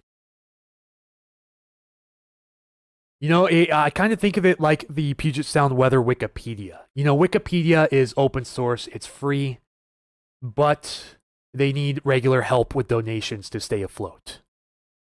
I kind of think of us like that. Sure, there's other sites you could go to completely free of charge that, um, you don't have to pay a dime to get the weather. And, I want to stay like that too. I just have the subscriber program and the donation program just to help stay afloat to keep doing live streams like this. Because if I was still with my full-time job, I would be at work right now. I wouldn't be able to broadcast this with you guys. I would not have been able to stay up late last night to talk about the models with you guys. I wouldn't have been able to do any of my flooding live stream coverage, which completely transformed the track of this channel, specifically YouTube. Facebook's already up there, but it really helped grow my YouTube. And we actually just hit 38K just now on Facebook. So bravo. Thank you guys so much for that. But what matters the most is that those flood victims seek relief. And I want to help them out by doing that. So yeah, if you guys know any links to any flood relief programs, any relief programs in general, feel free to comment them on any of my posts. And I'll if I could pin them, I'll pin them to the top.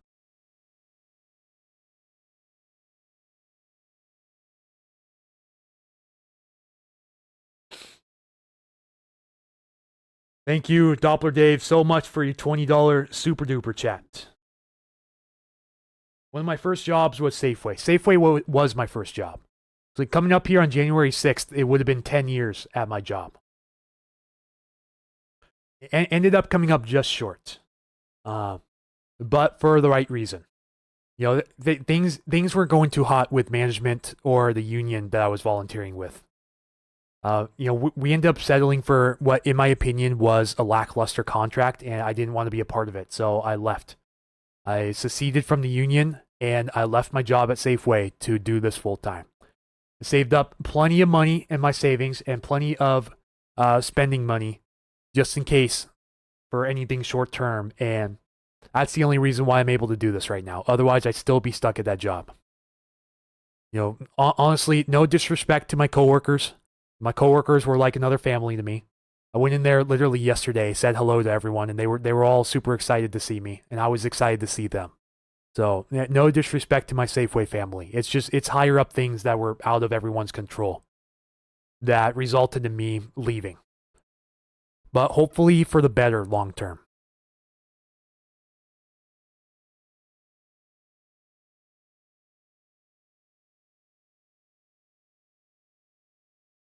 Although we have been spared from a damaging windstorm, do you expect some moderate winds to move into southern Kitsap by 1 p.m.? I could totally see that happening, yes. I'm not going to say we're spared from winds altogether. We could have some impactful winds in spots. And remember, the NWS in Seattle is saying that some spots, especially over the water, could get up to 50, which doesn't sound like much, but remember the soil moisture. It doesn't sound like much, but it won't take much like we saw last Wednesday to really do some damage to some areas.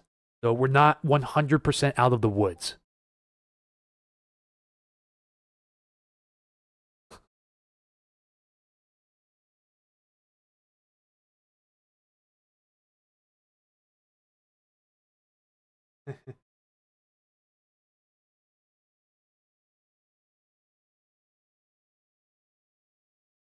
Yeah, ever since people were routing me out for cliff mass, like a couple of hours ago.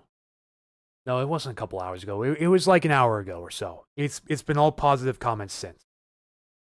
Truly, truly heartwarming. So thank you guys again for the kind words. Now let's see what TikTok is talking about.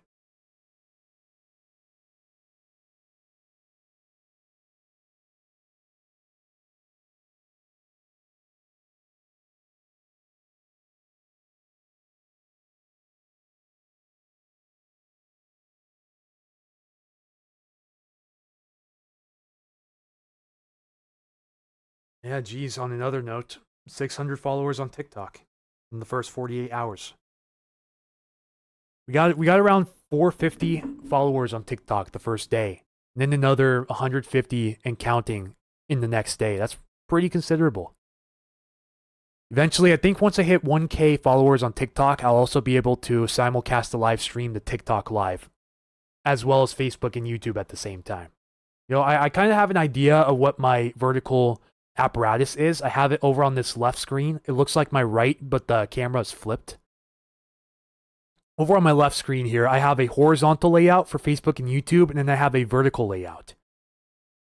If I wanted to stream to a service like TikTok or Instagram Live, for example.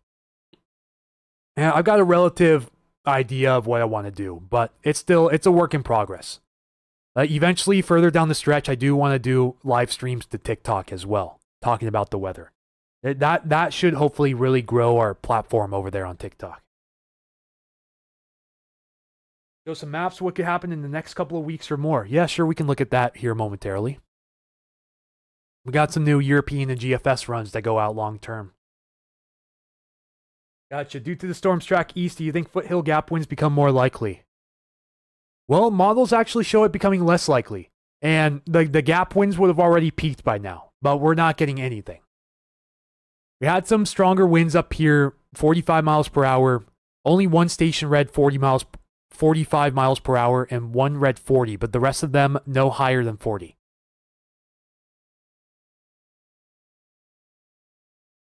Rain's coming down again. Yeah, the east winds would have already started peaking by now, and it just didn't happen. Again, another little failure from this forecast was the east winds. You see how things are kicking up here? These are in the higher elevations, so disregard that. This is almost 2,500 feet, so that's obviously going to get the strongest wind. I'm more concerned about the valleys. Anywhere near sea level, those are the winds that I'm keeping track of. So much has changed at Safeway over the years. Sister-in-law worked from high school till retiring 30 years ago, starting in 83. Oh, at the Shelton Safeway. Interesting.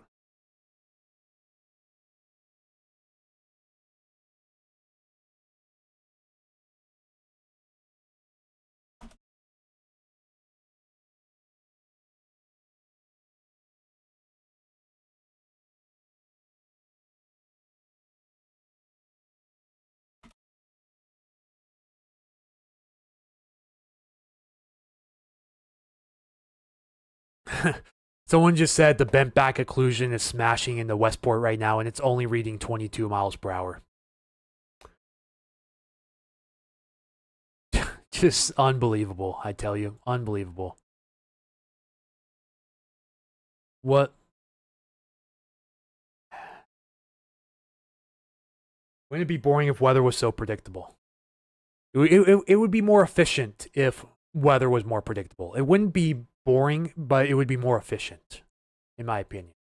But sure, someone requested we go look at some models. Sure, let's go. We have the 12Z European.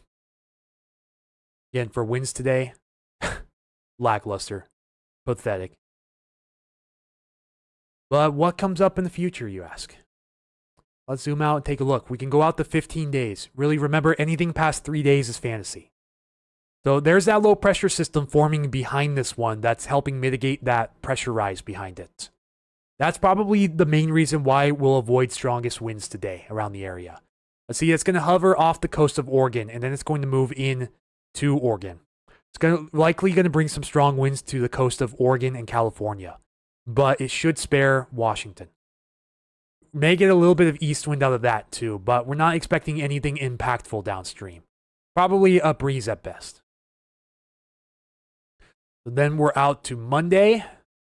Not very much happening. A little bit of a breeze picking up on New Year's Eve by the looks of it, but then it calms down for hopefully a pretty nice New Year's Day. And then maybe we'll watch a front come through. Again, this is out over 12 days in the future. Take this with a grain of salt. But showing a cold front coming through sometime around Monday the 5th. And then, that would be a big system. Again, fantasy. Take this with a grain of salt. This would bring an atmospheric river to Oregon and then a big frontal system. Maybe not even a frontal system. This would probably be a strong area of low pressure. Let's check this out. Yeah, that would be a pretty progressive atmospheric river pattern in the Oregon. And then we'd likely just get a front on the north side of that. And then, yeah, overall, let's check the mountain snow patterns here. Yeah, it doesn't look too eventful in the weather the next 2 weeks or so. That could be... This one's been showing up a little bit. It's been showing a very quick-hitting atmospheric river. You can hardly even call this an atmospheric river. Coming through the afternoon of New Year's Eve, but then hopefully drying out a bit by the time the new year begins. Outside of maybe one or two fronts, it's looking pretty lackluster. That ridge is going to be on top of us for sure. Let's look at a wider scale and look at the upper air patterns.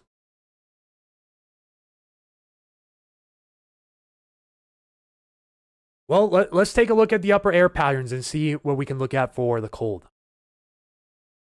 Let's look up at 18,000 feet, see what's going on. Again, here's that closed off low that's steering in that system today. And that closed off low is also going to consolidate and turn into that system tomorrow, Christmas Day, for parts of Oregon and California. And then it shows this trough swinging down the day after Christmas here. Doesn't look to be too impactful. And then that ridge sets up shop. But for just how long does it set up shop? Because then it wants to bring that trough back in on New Year's Day. And then after that, it's a toss-up. It's a complete toss-up after that. Really, most likely, we don't know any specific details about New Year's Day yet. It's still a complete toss-up. See what the GFS says about this. Yeah, the GFS agrees on the ridge too. So we have good model-to-model agreement on this in the short term.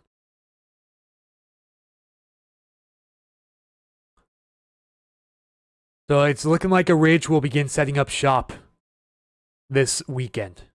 It will give us some nice weather, but we will have to deal with probably colder temperatures and some fog concerns. This as a heads up. Rain coming down to Everett right now. Thank you for the heads up.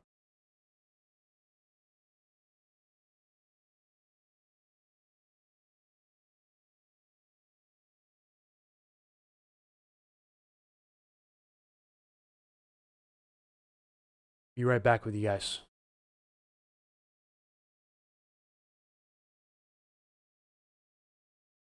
Okay, back to it. Yeah, in the short term, the GFS and the Euro agree that the ridge is going to set up shop this weekend. It's going to give us a little period of nice weather before it starts to break down in the next week. And then after that, it's a wild card. What happens during New Year's? Again, the New Year's on a Thursday coming up. Feels odd to have Christmas and New Year's in the middle of the week. Always felt great to have it on the weekend, in my opinion. Or on a Monday. First day of the year being on a Monday was pretty nice too. Like back in 2024 when New Year's was on a Monday. I got to enjoy that day off. Didn't have to worry about going to sleep early and missing the fireworks and the countdown and all of that. But now I don't have a job outside of this, so I don't have to worry about any of that.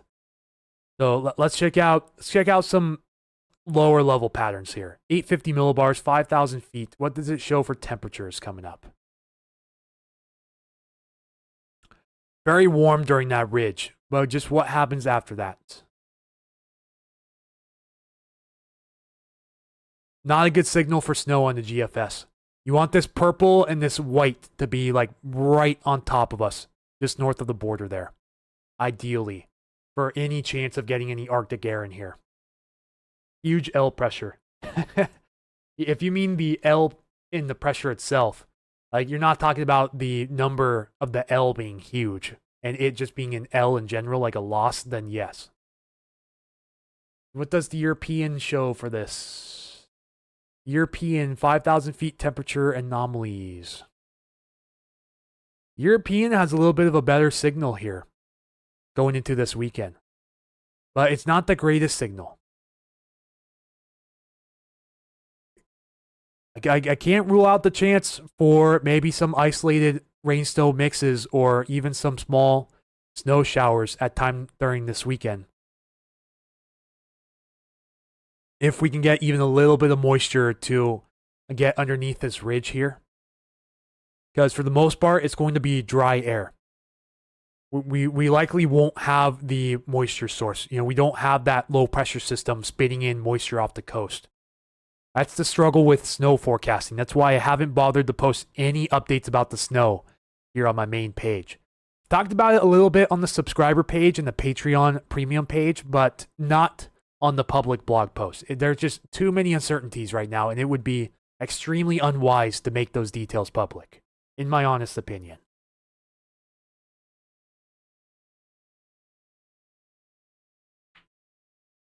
Remember the movie The Weatherman? Haven't seen it. Believe it or not, I haven't seen it, but I'll have to watch it now that you said something.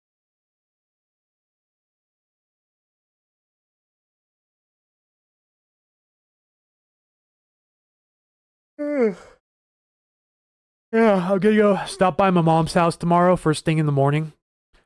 And then I'm gonna go over to my dad's house, and that's where I'm gonna spend the rest of the day. Should be having quite a few family members over at my dad's house. And with hopefully windstorm concerns being mitigated by this time, we shouldn't have to worry about any major travel disruptions. Knock on wood.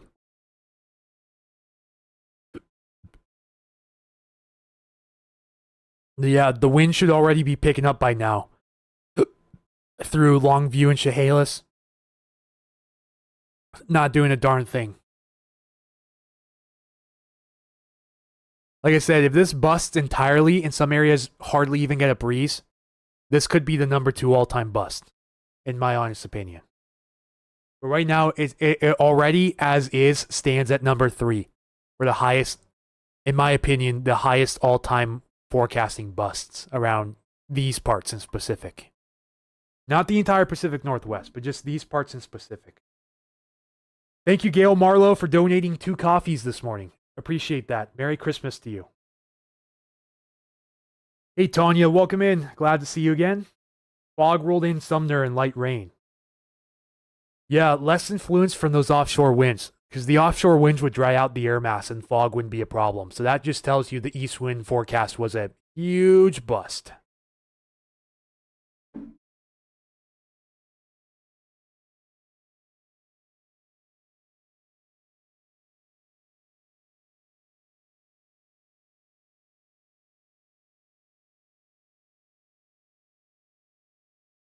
Someone on TikTok said, classic Pacific Northwest weather up and down. This is your last TikTok. Flood warnings. Can you please dress up like a pirate on a ship? Yep, TikTok's going to do TikTok things. Love the arrogance. I expected it, though. I'm readying myself for some pretty gnarly comments on TikTok. And if you guys want to follow my TikTok, it's at Puget Sound Stormwatch. Thank you, Amy Freeman, for your donation to 99 stars. Merry Christmas, you and your family. And thank you for tuning in to today's live coverage.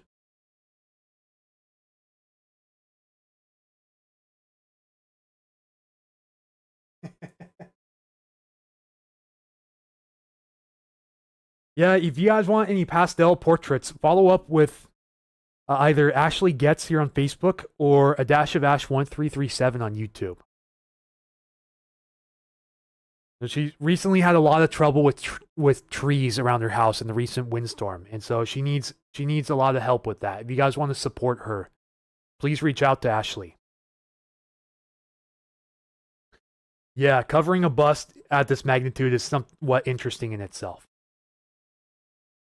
Yeah, I covered March 26th pretty in depth, but I did have to work around my work schedule too. So I wasn't able to live stream to my full potential on March 26th, but I was streaming that night, and the bust, when I realized that it was going to be a bust, people down south were saying, hey, is this thing still going to happen or is this done? And then when I realized it was going to be done, just the look on my face of just pure sorrow, realizing, wow, I can't believe I busted this forecast. But to be fair, about 95% of other people did. I think even Cliffmass busted that one.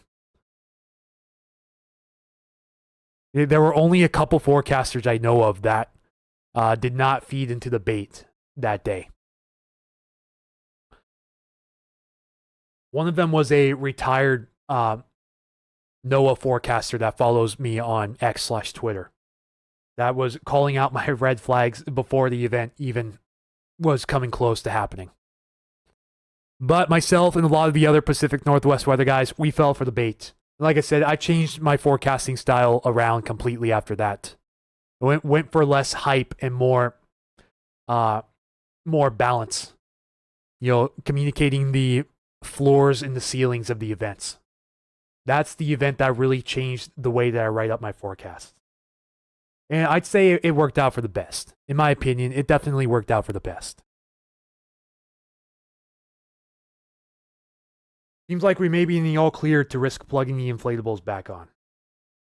Yeah, you'll be able to plug in the inflatables tonight. I'm almost certain of it. But just make sure you don't have your inflatables running this afternoon. But by the time the sun sets, you should be okay. The threat should be gone by that time.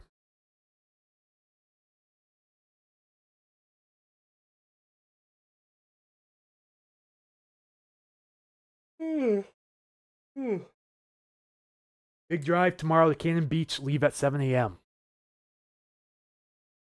Best of luck to you on that. Raining outside in Milton, but still not a single sway of a branch. I don't want to say this is a disappointment because a lot of people, a lot of people didn't want this to happen, and I understand that. It's just the worst time of the year for a big windstorm to happen. But then again, there was, I don't want to say there was so much hype around this. I did the best I could to communicate the highs and lows, but maybe I did go a little bit on the hype train, just a little bit. And again, sorry for any miscommunications on that, but it just had to be communicated. It just had to be. I couldn't risk having a bust on the other end of the spectrum, as in having a historic windstorm and not talking about the possibility. It's a risk I wasn't not able to take.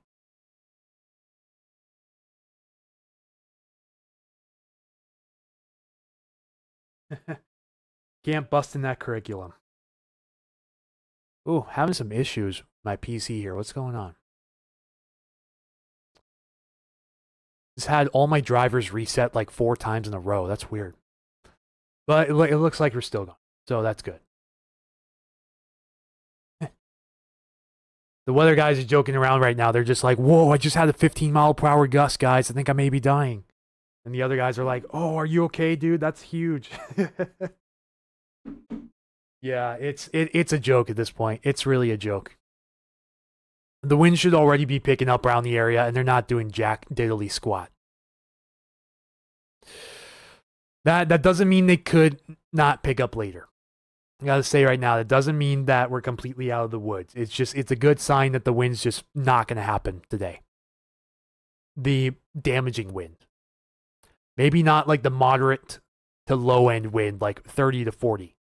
Maybe even pushing 50. But anything above that is pretty much out of the equation at this point. Again, barring anything stupid that happens in the next 2 hours or so. Wanted to go to the beach. I'm relieved.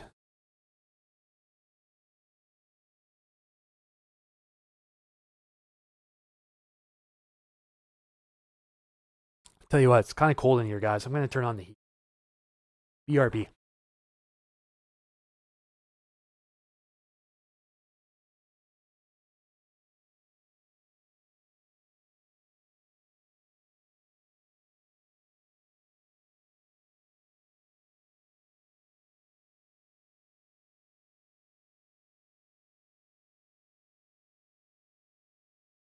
I'm going to shut the door to keep the heat in as well.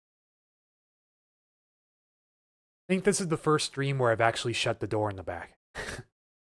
Regular news stations didn't know what was happening either. In my opinion, you offer the best information, anything weather related. Much appreciated, however things turn out.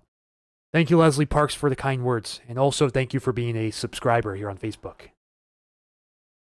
Interesting north of Gig Harbor, though, Olala, some stray flakes falling with the rain. So I've heard some low-level flakes falling, or maybe even some chunky rain for some areas. But I've heard a couple of reports of flakes over on the Kitsap Peninsula already today. So, again, it's most likely some of that cold air aloft mixing down with, even if the,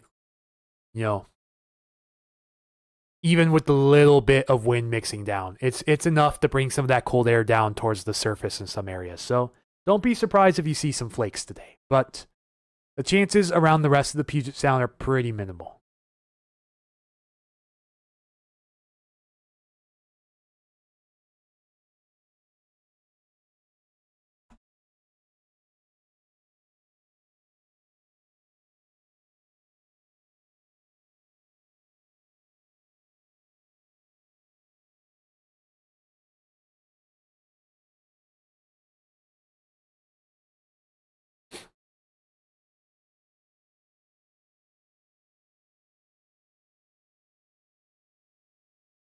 Yeah, it looks like Ben was gonna go on a wind chase today. He just called it off completely.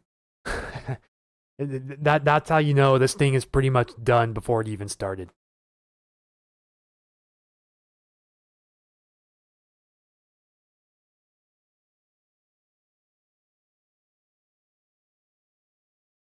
Ben said, blah, I'm calling this off. I may just live stream my drive home and talk about how much this is underperforming. In case you guys want to tune in to Ben's possible live stream later on. Not for certain, but it's on Washington Weather Chasers on YouTube. There are only 9 power outages in the entire sound and 0 north of Seattle. Yeah, isn't that lovely? What does the PSC map look like anyways?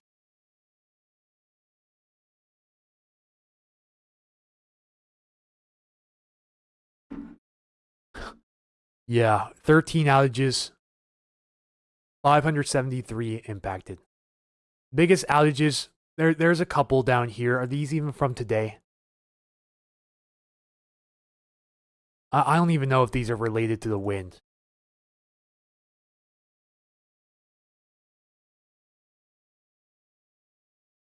Yeah, these outages are from this morning, but for unknown reasons, because we haven't had diddly squat for wind, really anywhere. Getting a little breezy up here with the east wind, but that's about it. That's really all there is. Couple stations here I haven't even seen before. These must be new. Like the Edgewick station wasn't there before. Wilderness was there, but it just doesn't always read. Yeah, even Ben said, worst performance I've seen in a long time by the models in the near term.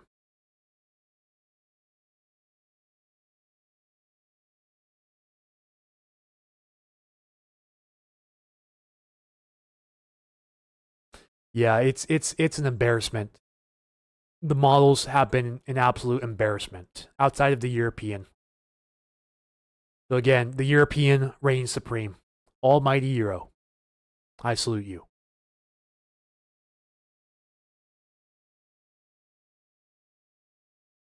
At what level of subscribers do you get monetized? Yeah. So 1,000 subs, as well as there's a few other requirements. Watch hours is a requirement as well. So during the flooding coverage, I got myself up to 4,000 watch hours of watch time over 365 days. So that means when I applied for the YouTube partnership, I was immediately eligible for ad monetization as well. Oddly enough, I think I have the ads set to automatic and set to a regular pace, and I haven't heard anyone complain about the ads, so that's good news. Just means we haven't really missed very much. If this was breaking live coverage, there wouldn't be any ads. Yeah, so 4,000 watch hours minimum and 1,000 subs for full monetization. That includes memberships, super chats, and ad revenue. Otherwise, 3,000 watch hours and 1,000 subs. I think you may only need 500 subs for the first tier. But I know for sure it's 1,000 subs for the second tier for ad revenue. But at the very least, you need, I believe, either 500 or 1,000 subs and 3,000 watch hours for memberships and super chats, aka super gifts, super stickers, and all of that. Yeah, that's going to be a huge help in the long term financially. But right now, it's not going to be enough, really.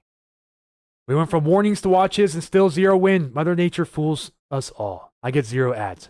Yeah, I don't think Facebook shows ads during the stream. If anyone's seen an ad on Facebook during the stream, let me know. But I know YouTube does show the ads.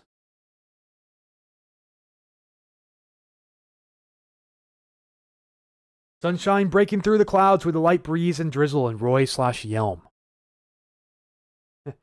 4,000 hours, nicely done. Yes, a lot of work. I'm glad it paid off, but I just wish that a lot of people didn't lose their livelihoods up north. You know, that's the only trade-off. But I don't think of this as a personal gain. I think of this as excess loss. You know, there comes a moral aspect to your own success. That some other people, some unfortunate people who don't have any control over their circumstances have to suffer. You know, and that's why I can't 100% enjoy this success, because other people lose their entire livelihoods during events like this.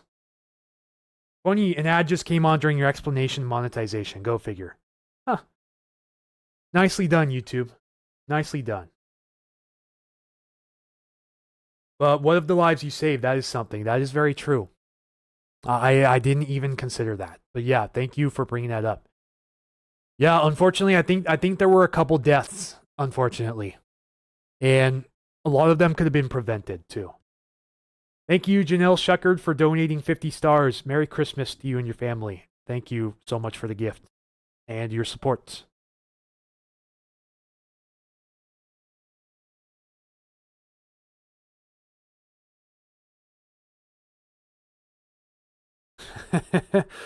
I think. Okay, here's an explanation from NWS Portland. I want to pull this up real quick for you guys. Well, folks, peak wind gusts have already occurred or are likely occurring right now. Expect southerly gusts up to 25 to 35 miles per hour.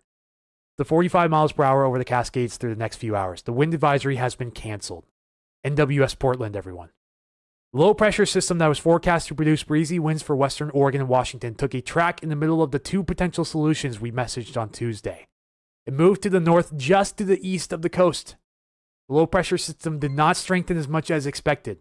This combination resulted in lower wind gusts for western Oregon and Washington. And thank you again, Janelle Shuckard, for your additional donation of 50 stars. Again, thank you very much for that. Updated forecast. Peak wind gusts from the south, 25 to 35 miles per hour, up to 45 over the Cascades. Wind gusts decrease after 3 to 5 p.m. That's from NWS Portland. And again, the weather folks were kind of criticizing them for not putting out at least a wind advisory for the coast. But that turned out to be the right decision. And that is why I'm not a forecaster for the National Weather Service. Wow, Janelle, the gifts keep on giving. Thank you for the donation again of 100 stars. So yeah, bust almighty.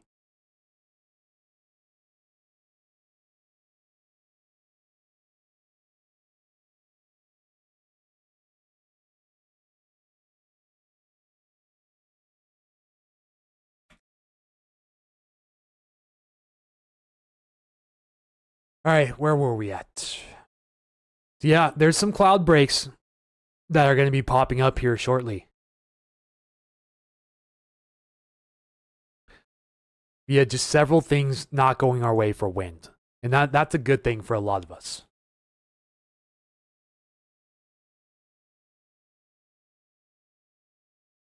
But yeah, see that? Pitiful. Pitiful. hardly got any east wind with that either. Ah, poor Ben.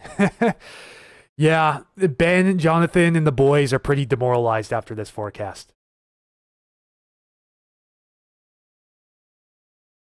Yeah, like Sonia said, she has YouTube Premium, so she doesn't get the ads. And I do earn some revenue from YouTube Premium users as well. That definitely helps.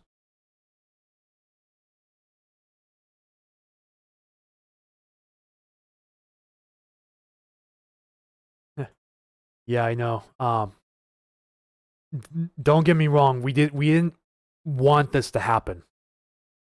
You know, none of us weather guys wanted this to happen. But we predicted it to happen and it fell through. So that definitely kind of hurts as a forecaster. The feeling is stale, but it's a good thing for us who actually want to see our families and have power during this time. Yeah, Ben is going to have to do the polar plunge. He already said if this forecast is a bust, he's doing the polar plunge the day after Christmas. Let's just see if he holds to it, guys. If you follow Ben's channel, Washington Weather Chasers, if we have no wind in the next 2 hours, then just pester him for me. Just make sure you guys are on. Make sure you guys are on Ben about doing that polar plunge like he said. Just make sure you guys keep giving it to him until the day of the 26th. I wonder if he'll live stream it too. Hey, subscriber Melody Bluffton, thank you for your gift of 700 stars. Merry Christmas to you. Michael will not be doing an update later today. He will be hiding. Oh, you seem to have some bias against Michael.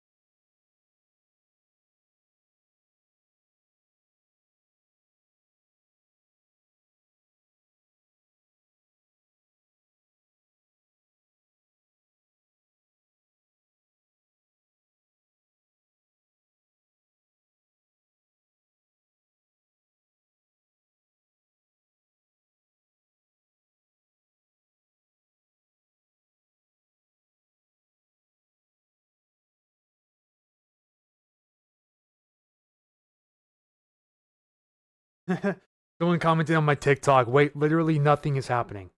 Yeah, you don't say. You don't say. Again, let's update the winds and oh look at that. Only 18 miles per hour here at Chehalia or jeez, did I really just say that? At Chehalis Centralia Airport. 18 miles per hour. Oh, only 24 miles per hour at Hoquiam and Bowerman. These are less than half of what a lot of the models were showing even this morning. Crazy. This is going to go down for sure as one of the top 3 all-time busts. 100%. I think it's already at number 3. And it has a chance to go up to number 2 even. I would have to look at some real-time observations again back in October 2016. But other than that, I think this is safely number 3 in the bust column. Yeah, you guys are very grateful to have Jonathan up there on Whitby for sure. Really great guy. A leaf blower, blow it in your hair. I'm kidding. That's funny.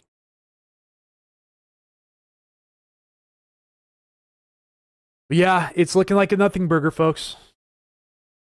Your non-news is a great Christmas gift.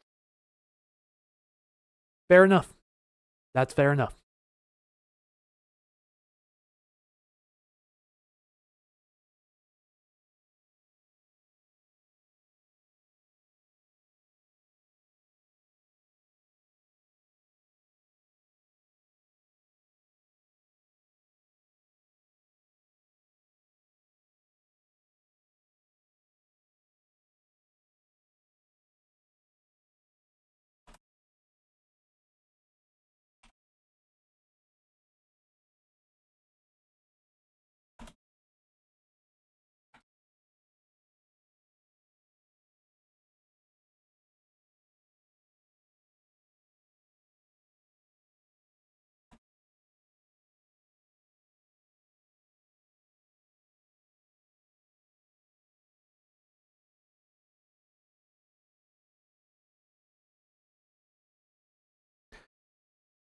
Yeah, for anyone just tuning in, Anthony here, Puget Sound Stormwatch. You're probably wondering, where the heck's the wind?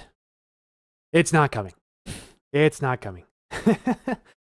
um, yeah, we just had the blunder of all blunders happen in the forecast. Never gonna get to use this generator, you said. Maybe not. Yeah. Yeah, we showed that post here a few minutes ago from the National Weather Service in Portland. They completely canceled all of their wind advisories in the area. And we were giving them a little bit of criticism for not putting up the advisories along the coast, but it turned out to be the right move. And again, this is why I'm not an NWS forecaster, because I'd probably let my hunches get ahead of me, get ahead of my actual judgment.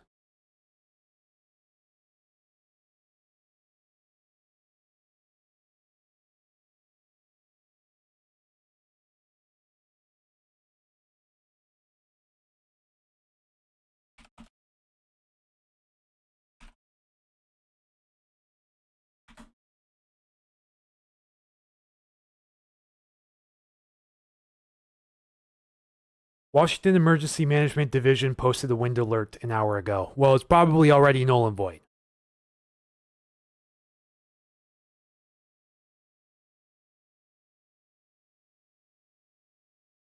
Yeah, it's already noon, and the trees aren't even moving, not even a little bit. What a blunder. But on the right day for a blunder, if it was any day outside of Christmas Eve or even like New Year's or anything like that, probably would have hit a little more personally.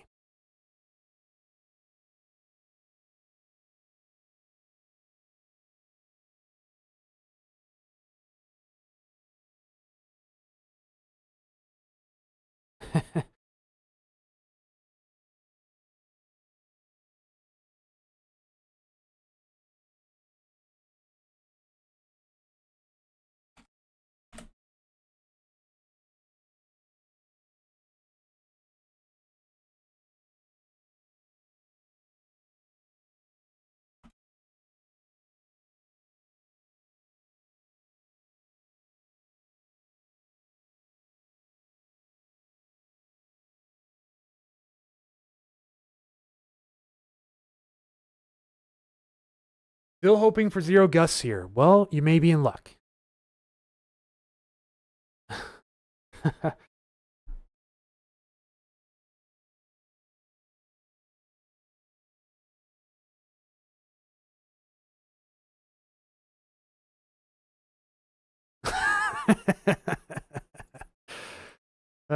Does that mean Enumclaw Buckley wind is over too?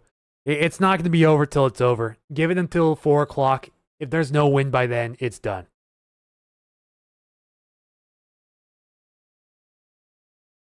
Actually amazing how still the trees are here in Shoreline. Yeah, is this giving you guys flashbacks from October 2016 or what?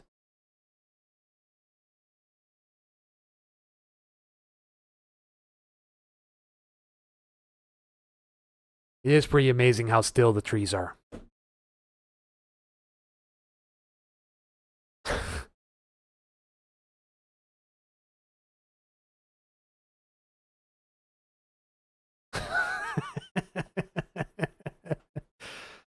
Oh, man.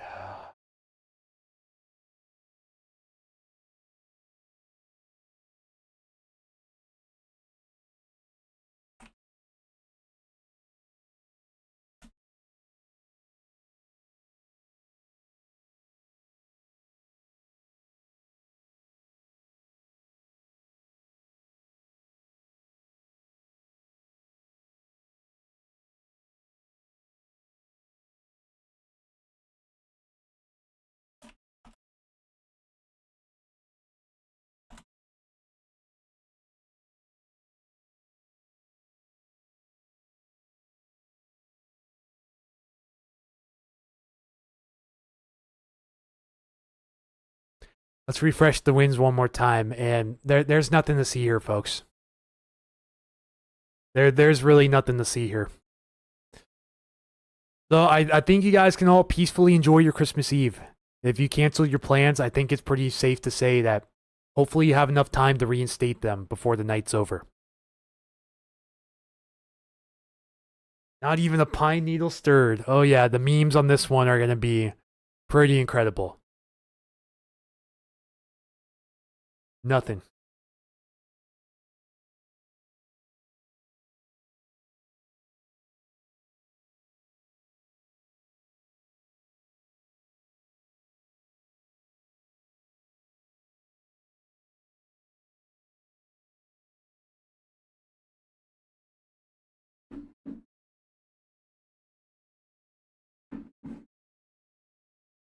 Yes, it is amazing. Just 16 hours ago, the NAM had hurricane force gusts around here. Yeah, it's time to put the NAM to sleep. Even the RRFS blundered this big time, its replacement. RRFS still needs some work. That's why it's an experimental model. That's why you don't see me use it really at all, except for this one event on my posts on Facebook or Patreon. I just don't find it to be reliable quite yet.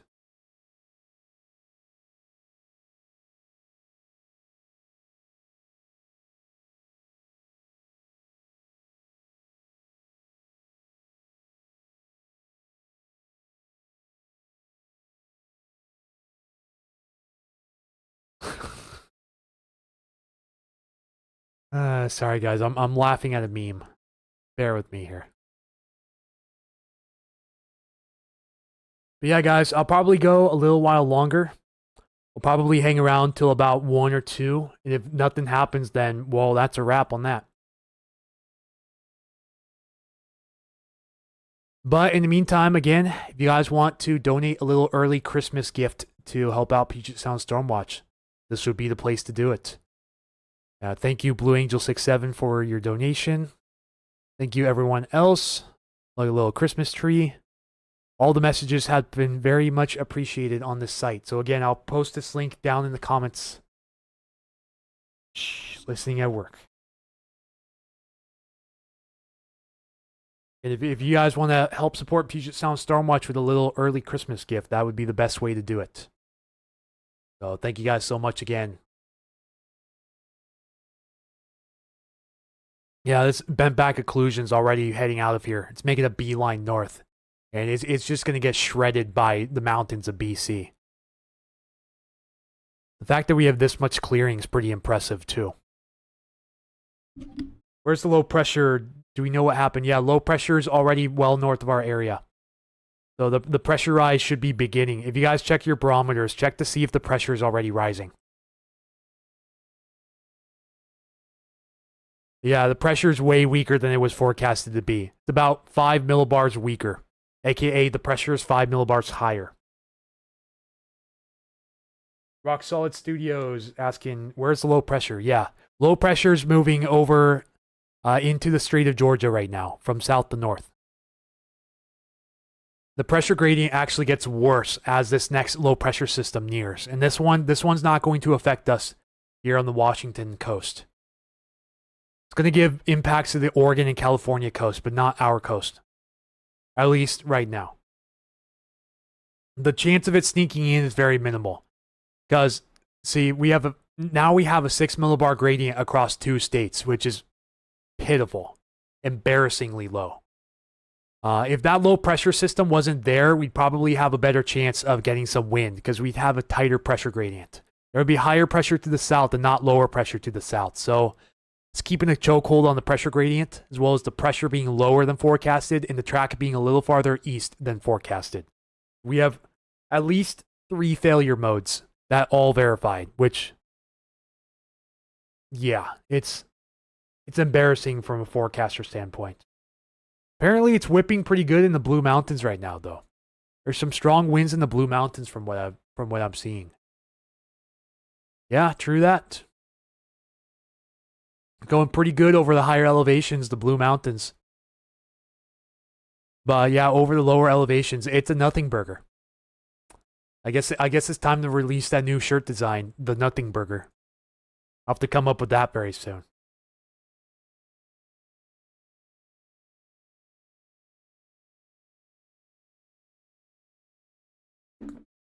Oh, it's time for water. I haven't. These guys, you're supposed to remind me to drink water.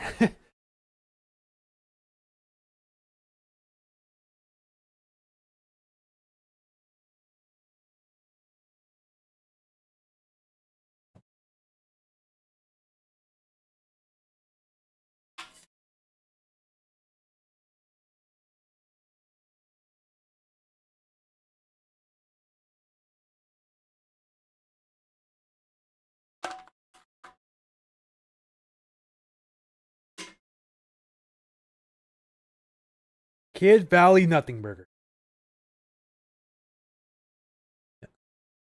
Hopefully, does anyone know if that phrase is trademarked? I hope Nothing Burger is not trademarked, because then I wouldn't be able to post any designs on it.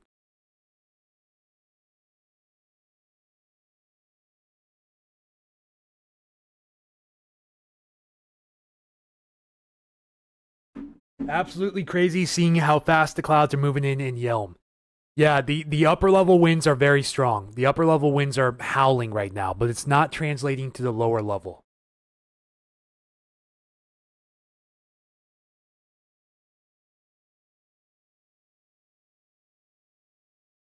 Technically, where is the center of low pressure right now?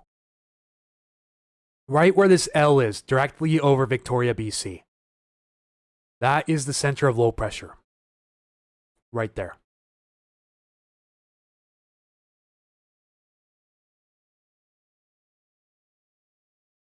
Still seeing a lot of positive, uplifting comments come in. That's great. That's awesome. Yeah, I had a few more unfollows, but luckily the follows are exceeding the unfollows.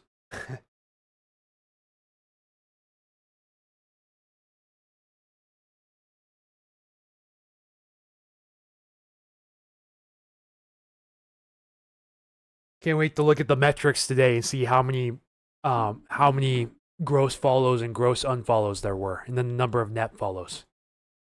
I pay very close attention to all of my analytics. Very close attention.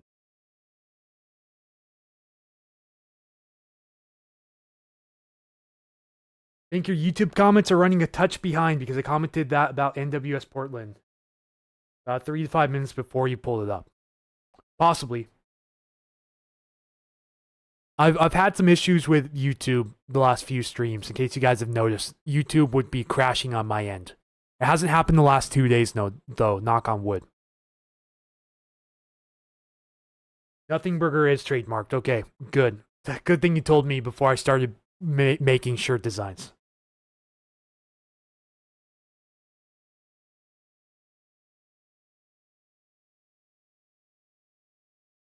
Blame it on the rain. Yep. When in doubt, blame it on the rain.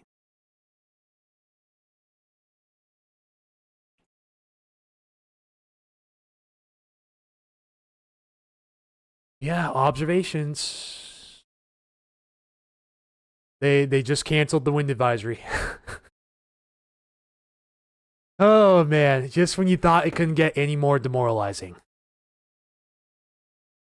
Wind advisories canceled. Some localized breeziness. I think that's now the shortest wind advisory I've ever seen.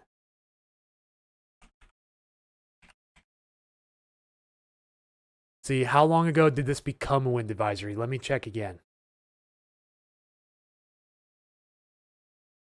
Became a wind advisory at 8:54. The 8:54 wind advisory was issued for the Puget Sound. At 12:22, it was canceled. Longtime mod on YouTube, some comments are held for review. Yeah, but if they're held for review, it would show up on my end that they're held for review too.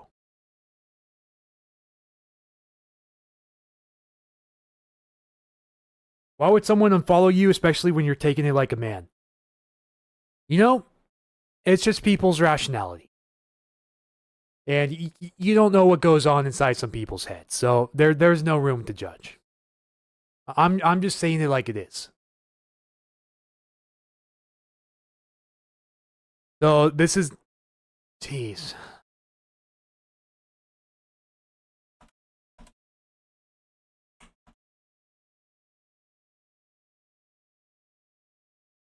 Yeah, this wind advisory was issued for about 3.5 hours.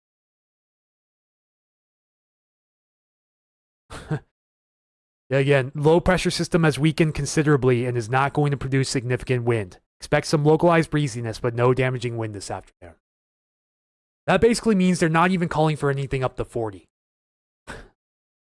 Which, to a forecaster standpoint, that is beyond embarrassing. Hey, look, the highest we have is probably 20 miles per hour in the general area. Not even that. Thanks for the coverage, homie. I'll be back for the next one. Happy Christmas. Happy Cribmas, I mean. Yeah. Happy holidays to you, Rock Solid Studios. If you're tuning out for the day, take care. Happy holidays to you and your family, and thanks again for the continued support. Take care, my friend, and I will see you next time. Assuming there's no weather before New Year's, we'll probably have one more stream before the New Year. Definitely no stream tomorrow. Definitely no stream on New Year's Day. Or New Year's Eve, I should say. Let's say New Year's Eve. New Year's Day is questionable. We'll see. Maybe we'll have like a New Year's Day celebration live stream or something like that. But I want to keep on the schedule of at least 2 live streams a week. Just to keep the engagement up on YouTube. And make sure we're appeasing those algorithms. If you guys know what I'm saying. Because I don't want the channel to be completely abandoned for a week at a time, if you know what I'm saying.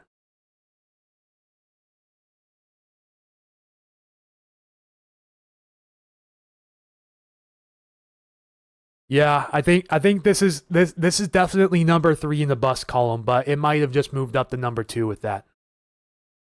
One of the shortest wind advisories of all time, 3.5 hours. Just something else.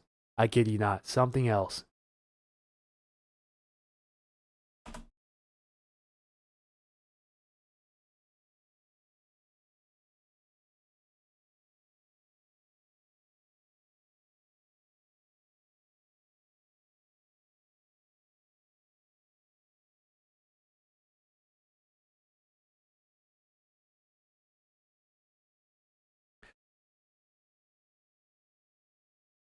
Yeah, well, that's a shame. It's good that it didn't happen, but it's a shame that it had to bust like that. Jamie Gunter says, thank you. Yes, thank you for tuning in. Happy holidays. Merry Christmas.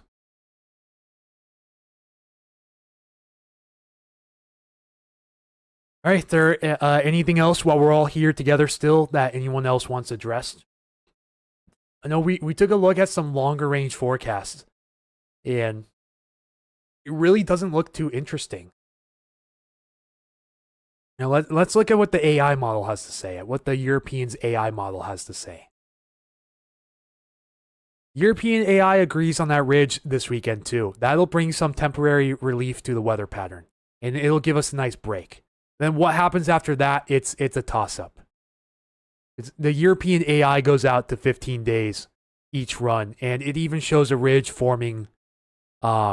What is this? This is the 8th of January, showing another blocking pattern forming over the area, which again would keep relatively cool but dry conditions around the area. And enjoying your lives and learning about the weather. Yeah, thank you for the continued support.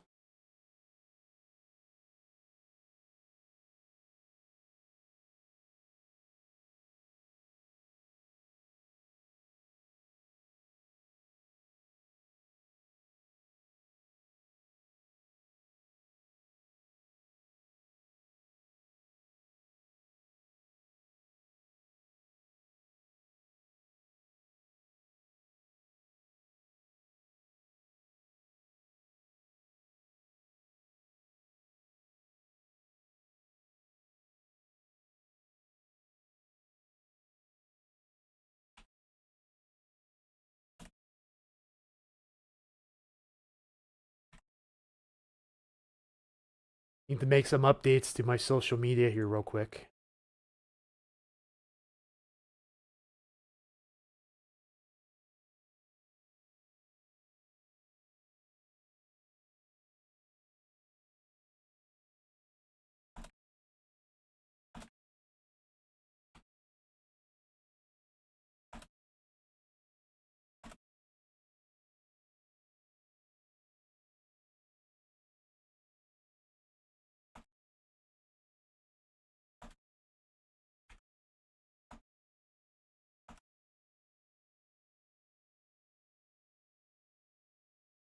So this wind advisory lasted 3 hours and 28 minutes. Really makes you question some models. Stick with the Euros, what I've learned. Fair enough. Totally fair enough. Yeah, that's gonna be the last run for the Nam. The Nam's gonna have a peaceful death next year. Maybe even the Her too. I still don't know exactly which model or models are being replaced by the RRFS. I think it may just be the Nam, but I heard it's both the Nam and the Her.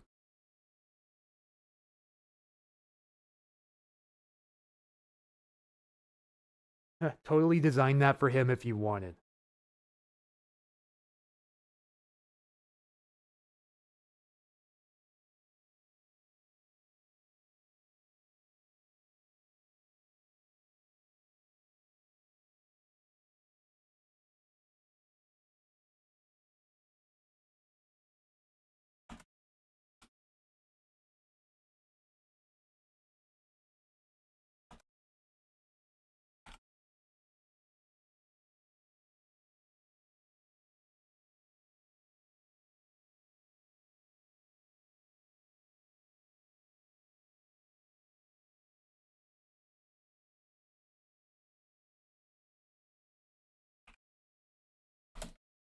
Posted an update to Blue Sky. There we go. Posted the X and then the Blue Sky. One thing I need to do is I need to make sure I keep consistently posting the X and Blue Sky, especially Blue Sky. Right now, that's one of the more forgotten social media platforms that I use. I'll make sure I gotta start the uptick. Someone asked, so I can take the water and beans back to Costco? Yes. Still looks like tonight and early morning could be bad. What do you think? Nope. Not gonna be bad. Not gonna be bad.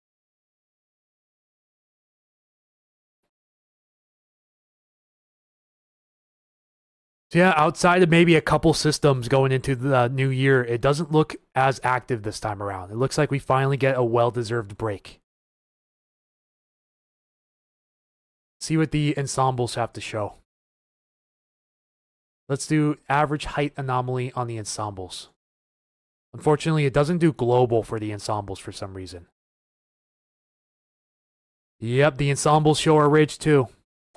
Going all the way out into Monday. And it starts to weaken, and then that allows the next system to come in. Sometime, looking like the night of New Year's Day, New Year's Eve, or New Year's Day into January 2nd. But it doesn't look super strong. May just be a brief little impulse. But then after that, we stay on the north side of the jet stream, and we stay in the active pattern. But just will it translate to anything? Probably not much.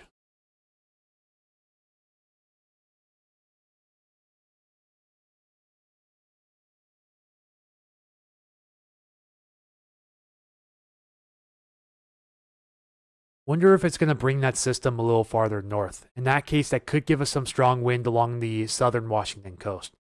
And maybe some wind on the Washington coast behind that, but it's not going to be super impactful. Flow's going to shift to northwesterly flow aloft behind that. And then after that, the wind is just lackluster for the next 2 weeks, according to current models and ensemble members.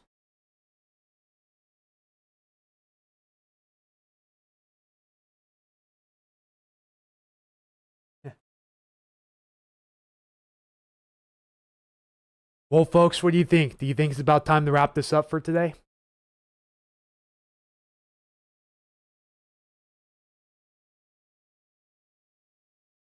Ooh, just started blowing up with X notification.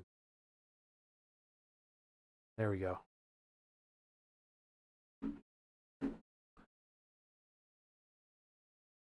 Yeah, so there's not going to be a forecast post tomorrow, but I will be posting a little Merry Christmas update for you guys. Just saying, hey, Merry Christmas, folks. Thank you for staying tuned. But for the most part, we're just going to we're sorry about that. We're just going to take a little break from the weather for Christmas. So I'm going to say Merry Christmas to you guys right now. If, you know, that is assuming we don't have another live stream before the year ends. But I think I should have one more live stream sometime at the beginning of next week. But then that'll probably be the last live stream of the year, if I had to say so. Yeah, I want to come up with a schedule if possible. I'd like to come up with a schedule. Like, I think Ben's going to do Mondays and Fridays for his live streams, his little briefing live streams. So we'll see. Mine may be like a Tuesday, Thursday, possibly, just so I don't interfere with his schedule. Or we may have one during the weekend and one during the weekday sometime, like a Saturday and Wednesday possibly. But we will see. Yeah, everyone, Merry Christmas. Thank you all for tuning in. Again, Anthony here, Puget Sound Stormwatch. Even though this forecast was a blunder, glad to be here to help all of you guys. And hope for relief during the holiday season. Thank you guys all for the Christmas wishes. About time for this grandma to run some errands. Merry Christmas to all. Sounds good.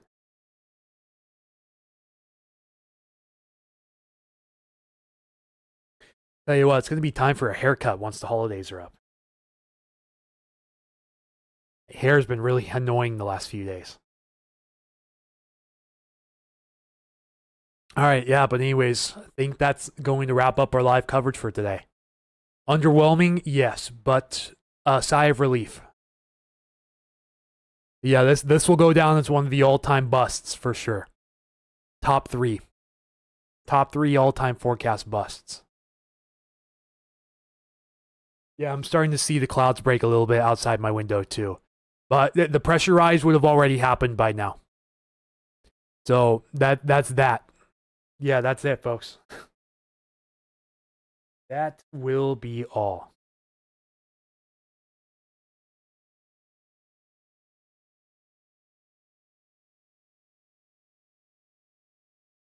All right, everyone. Let's just hope for make sure a sneaker system doesn't come up on us. But that is basically like 5% or less now. If something pops up, we'll be looking for you. Sounds like a plan.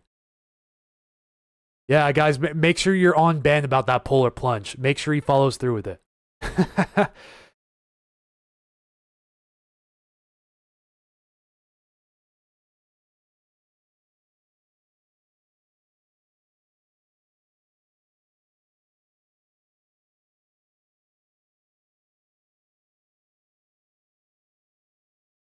Even the mountains around here aren't getting super impactful winds right now. That's how you know it's a blunder.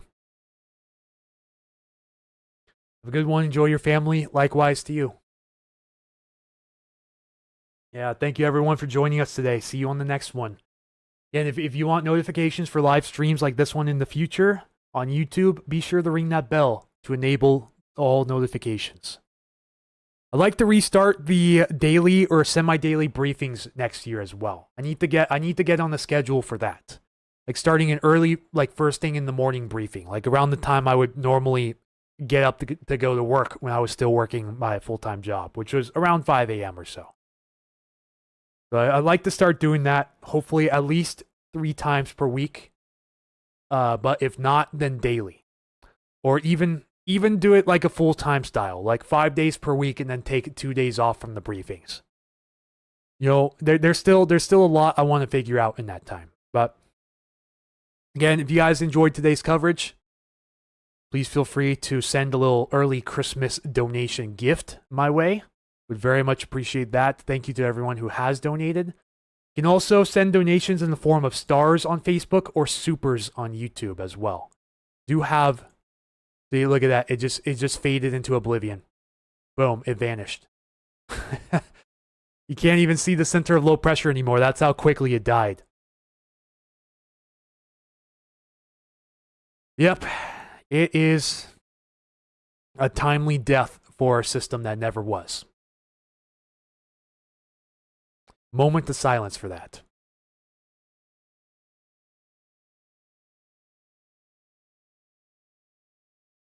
Okay, that's it.